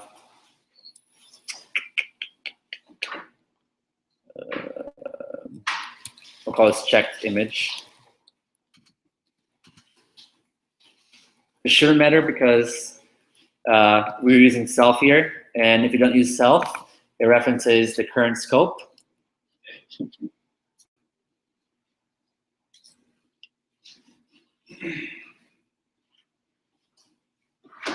So let me try to run this again.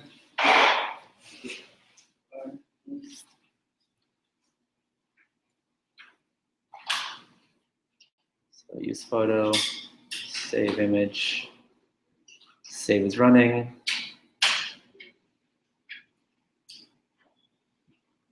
Okay, so we do have the image object.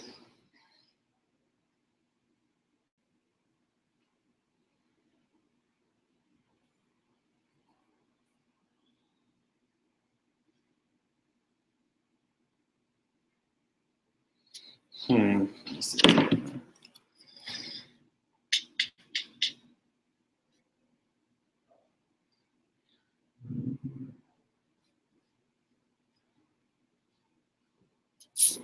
So.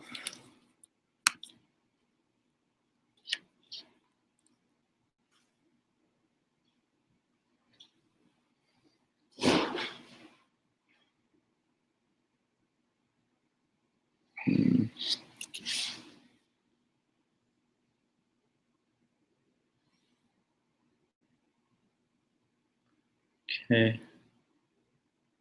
So we can reference this to saving with error to see if we got an error, but let me. So you have the image object right here.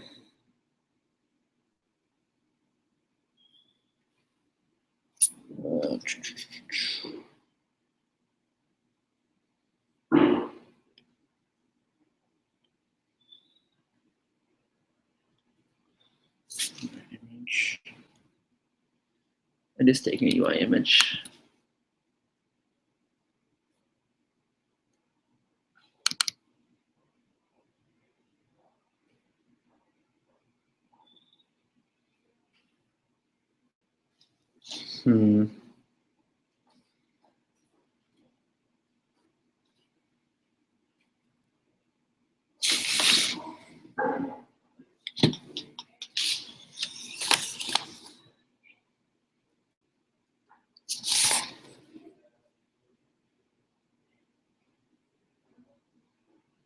Sorry guys, give me just a second here. See, I messed up here.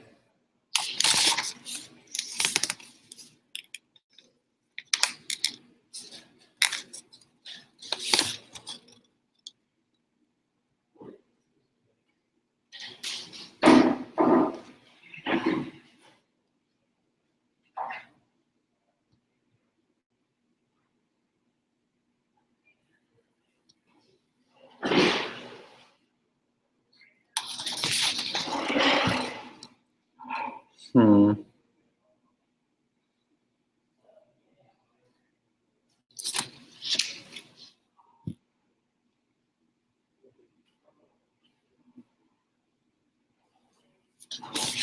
The capture.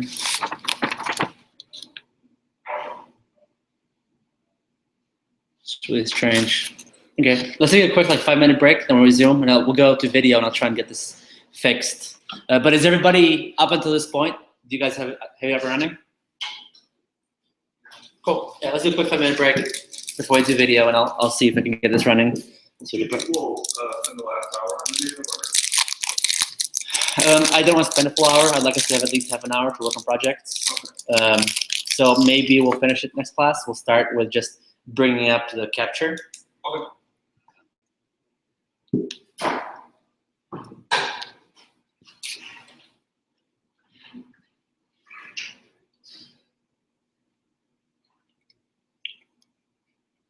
Okay.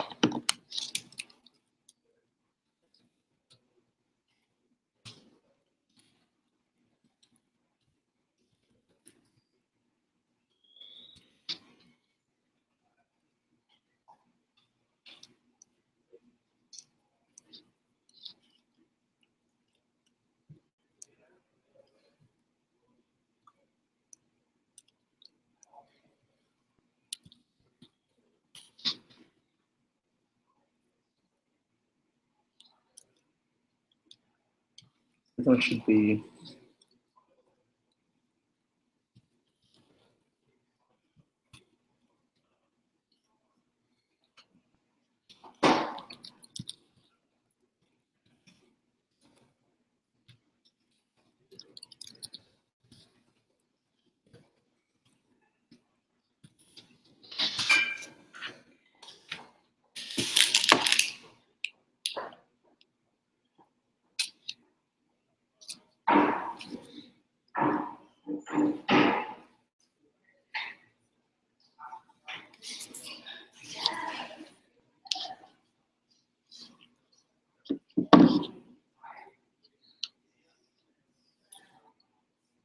Okay.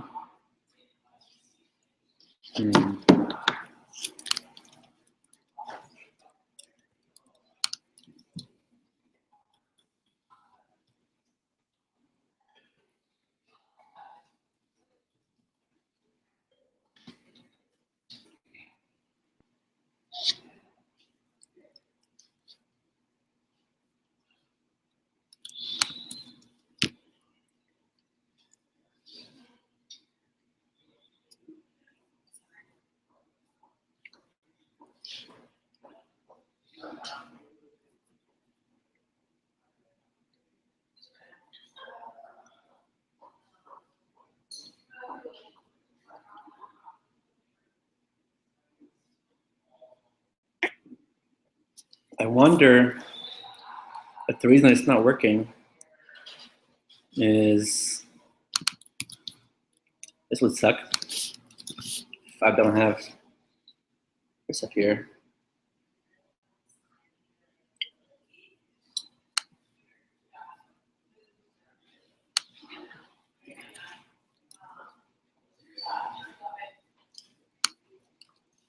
Me. Shouldn't be the reason, but it's worth a try.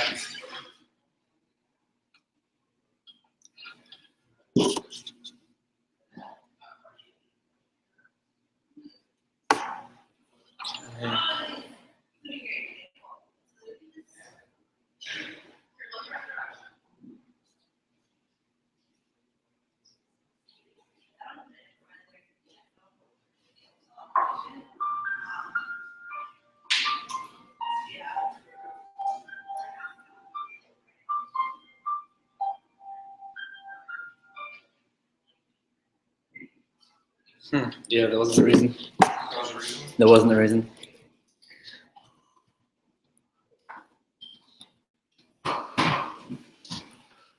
All right, back to Google. So.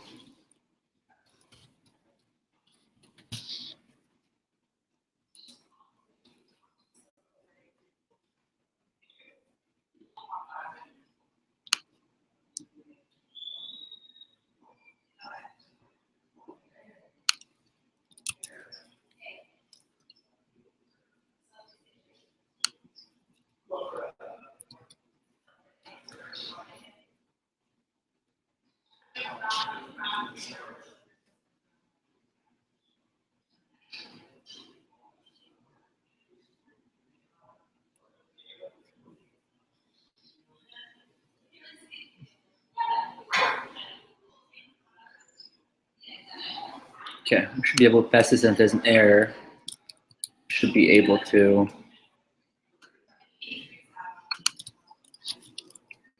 do this, and then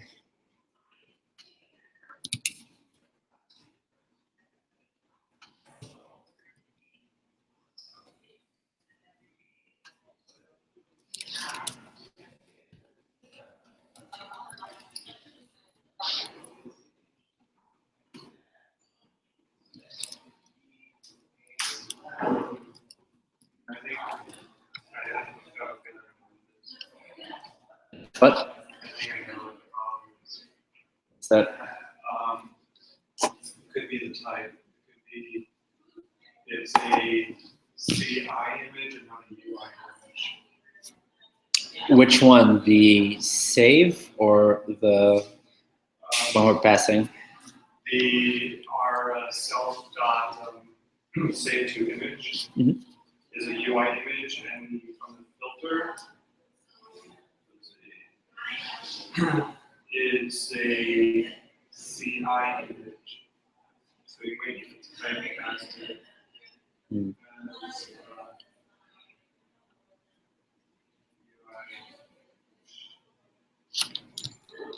Saying no errors.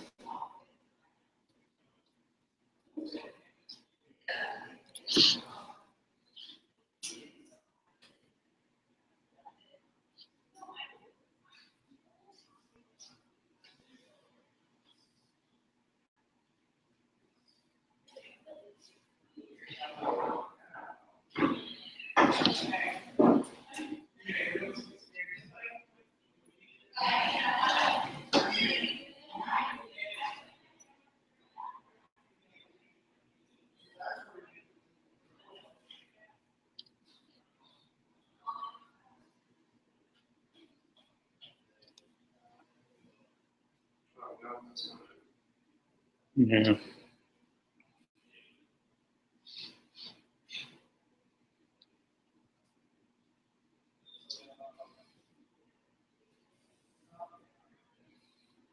Interesting. I'm not sure why this is not working.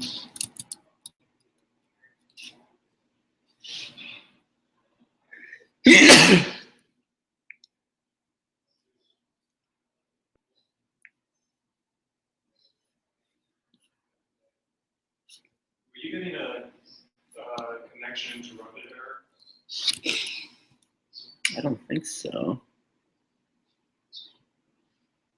No.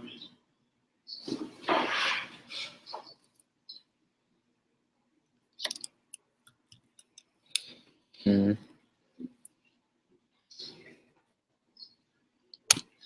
Let's save into camera roll.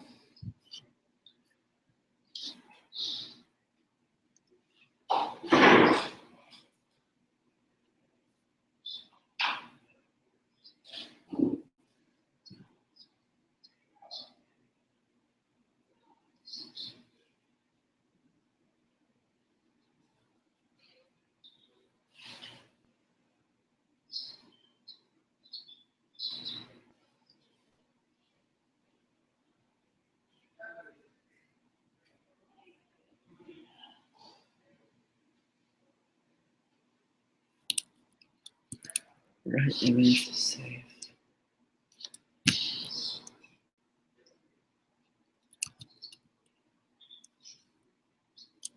Since I could have used it in the past, and it's worked just fine.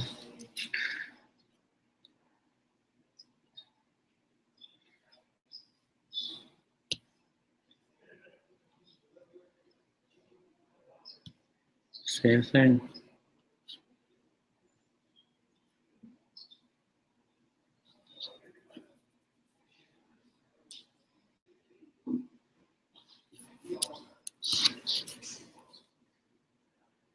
I wonder if it's something to do with the environment being a dev environment, not writing to my camera, but it should be working. I don't see a reason. So I can load picture, save picture.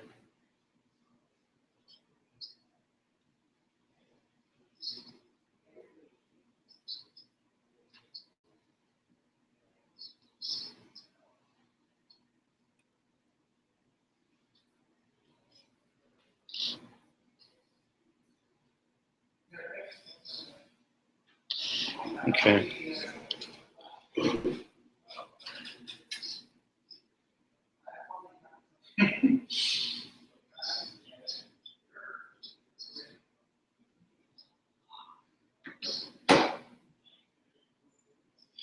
Yeah, well, I can figure this out and post the code later. It's gonna be something really silly because I've used this before just fine. Nothing should change in the flow regardless. It's probably just some method I'm messing up here.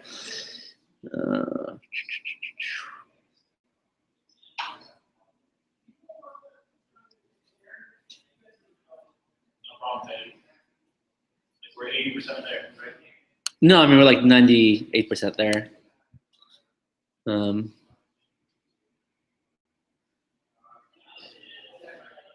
So image to save as a UI image.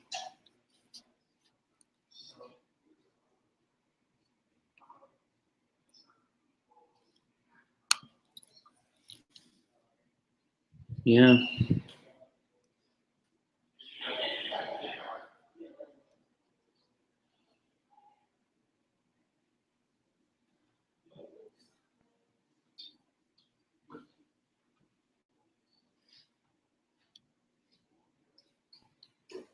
Yeah, let me, I'll work on this. So it wasn't taking more time. It's gonna be something really silly that I've probably missed. But we'll jump to video for now. Do you guys have any questions before we move on? So flow, again, for video and images is very similar. We're still working with UI image picker controller delegates. And that's a class on top of Vue Foundation as well. So far, the source types we've been working with have been image types. The main difference in our context is going to be that the source type will be a video media type.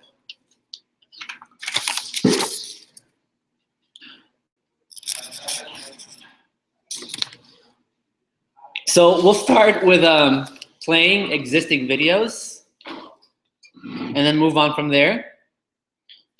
So if you're looking at our storyboard for a video controller, we have load video and record video, right?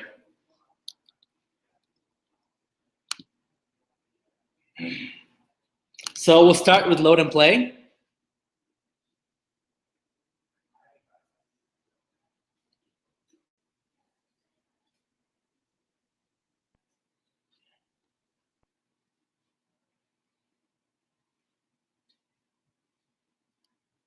And we'll also have to import two libraries for us to work with the media player and also the types. So first we'll import media player.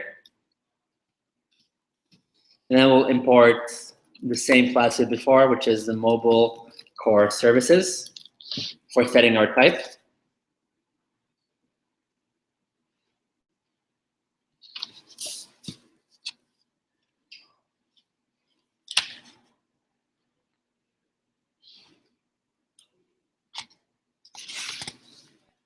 Cool.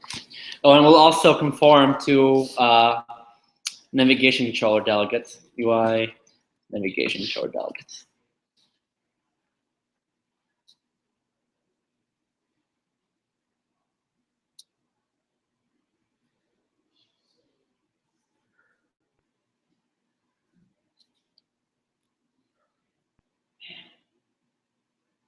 Okay, so the flow here will not be too dissimilar than before.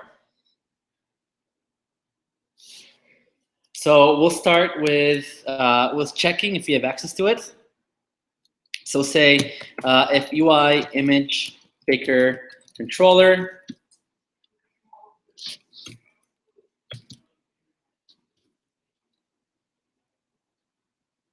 and we'll see if it's available, is source type available. And we'll see if the photo albums.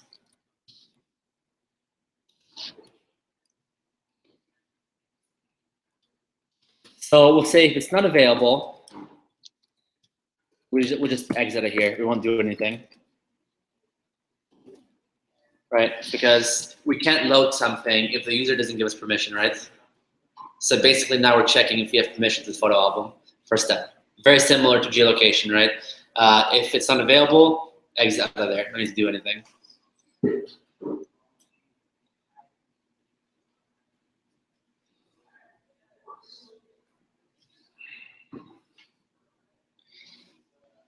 Finally, we'll start with a controller for that. So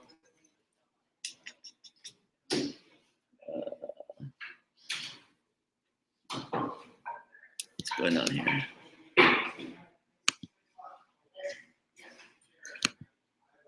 Okay, let's get what this is.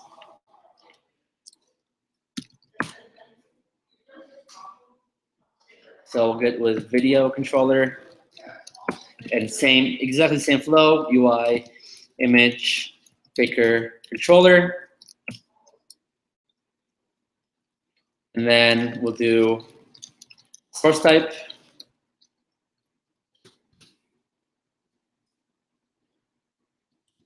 Say photos album for loading. And this is where we can filter the type of objects we display in our photos library.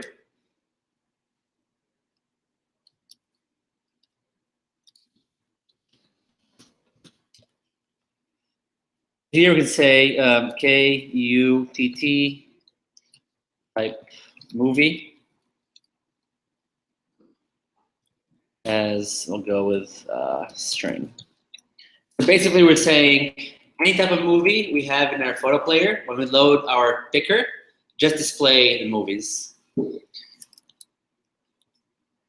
Okay, here is, there we go.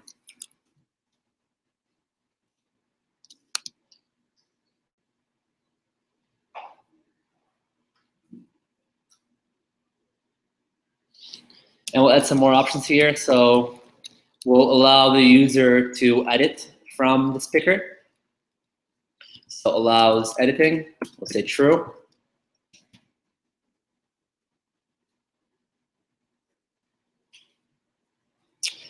And finally, we have to set our current controller to be the delegate. So we'll say video controller, the delegate is self.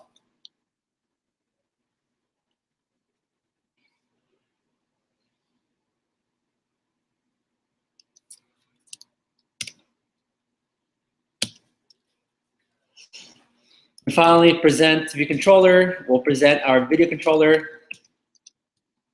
Show go animated. We'll say nil.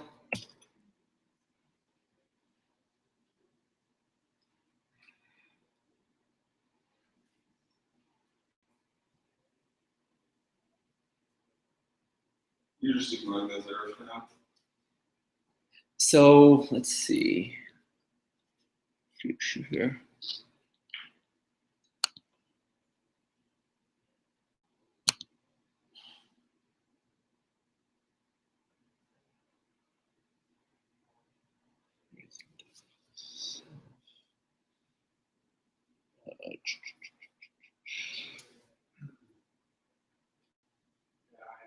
We haven't made the this view controller performance of protocol yet. Yeah, we haven't inherited from our UI image picker controller delegate. There we go. That's why the delegate was giving us errors. And we'll extend this in a second.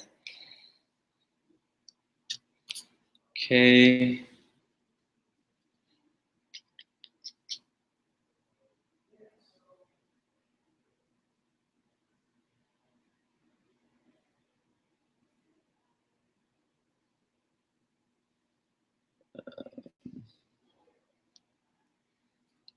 We'll just here, instead of just doing pause, we'll just print out. Can't access photos. Photo library. Media library. Okay.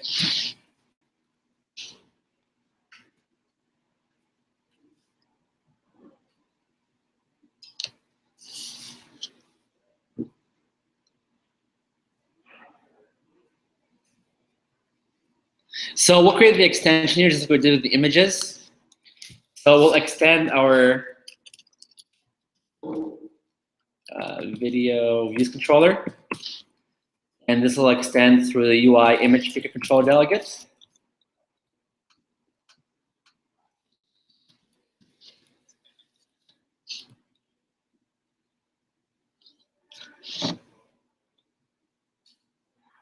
And then here we'll have image picker controller. And we always want media with info.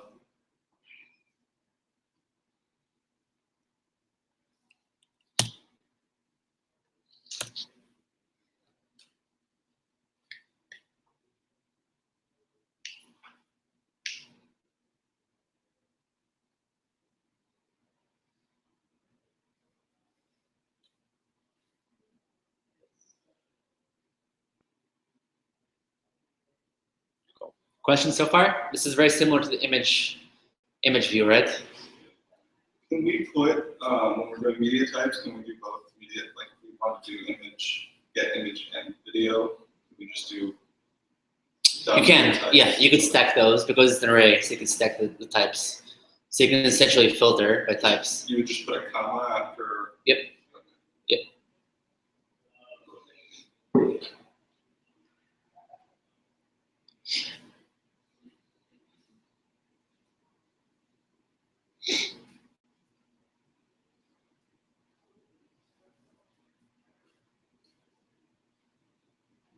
Cool. So one thing we can do here is you can say dismiss view control animated. So we'll dismiss as soon as we start playing.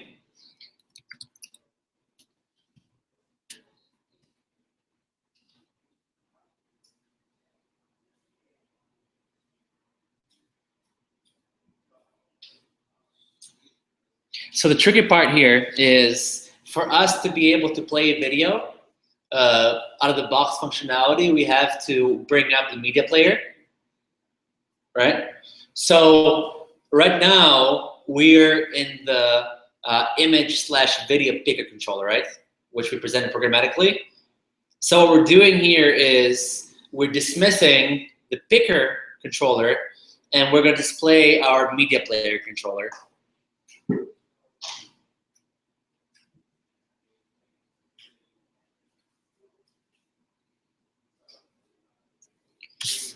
So we'll load the video player and we can access it through MP movie player view controller.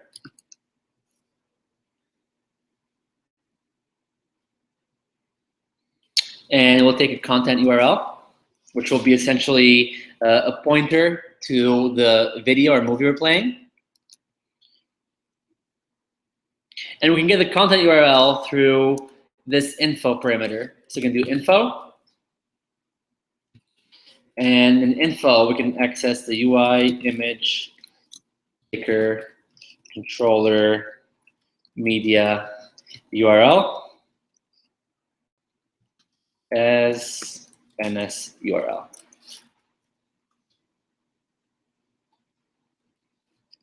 So basically we're saying, hey, this video player will reference a video player controller, and we're passing in the video player controller is an NSTRL that points to the video in our photo library that we selected. So after we do that, what's our final step? Self-present movie player before and that video player. Video player, perfect. And that should do it.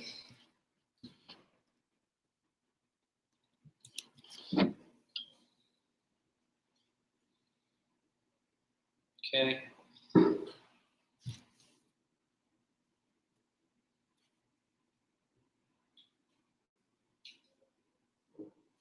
So I'll go to videos example. I'll load a video. Yeah, video my doggy here. Choose. I can either play it here, which is kind of like a preview, or I can choose to play it in the specific player.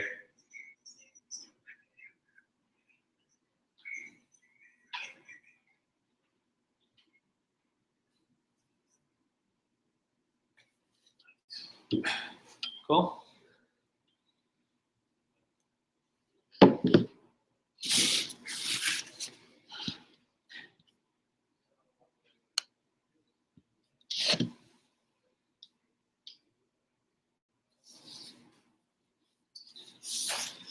So we'll stop here for now. I'll post the record option on our lessons folder on GitHub tonight, and as well as the solution to the save for images, because for some reason I wasn't saving.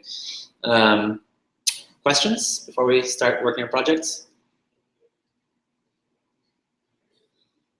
I mean, I guess you didn't get to it yet, but there's a UI image picker, and then there's AV Foundation, which is different than that. Why use one over the other? Because UI image picker is kind of like cookie cutter out of the box, easier to work with. I would use AV Foundation whenever I want to modify that view and create my own view for selecting those images. The UI image picker is built on top of AV Foundation. I see. So you can scroll to the top.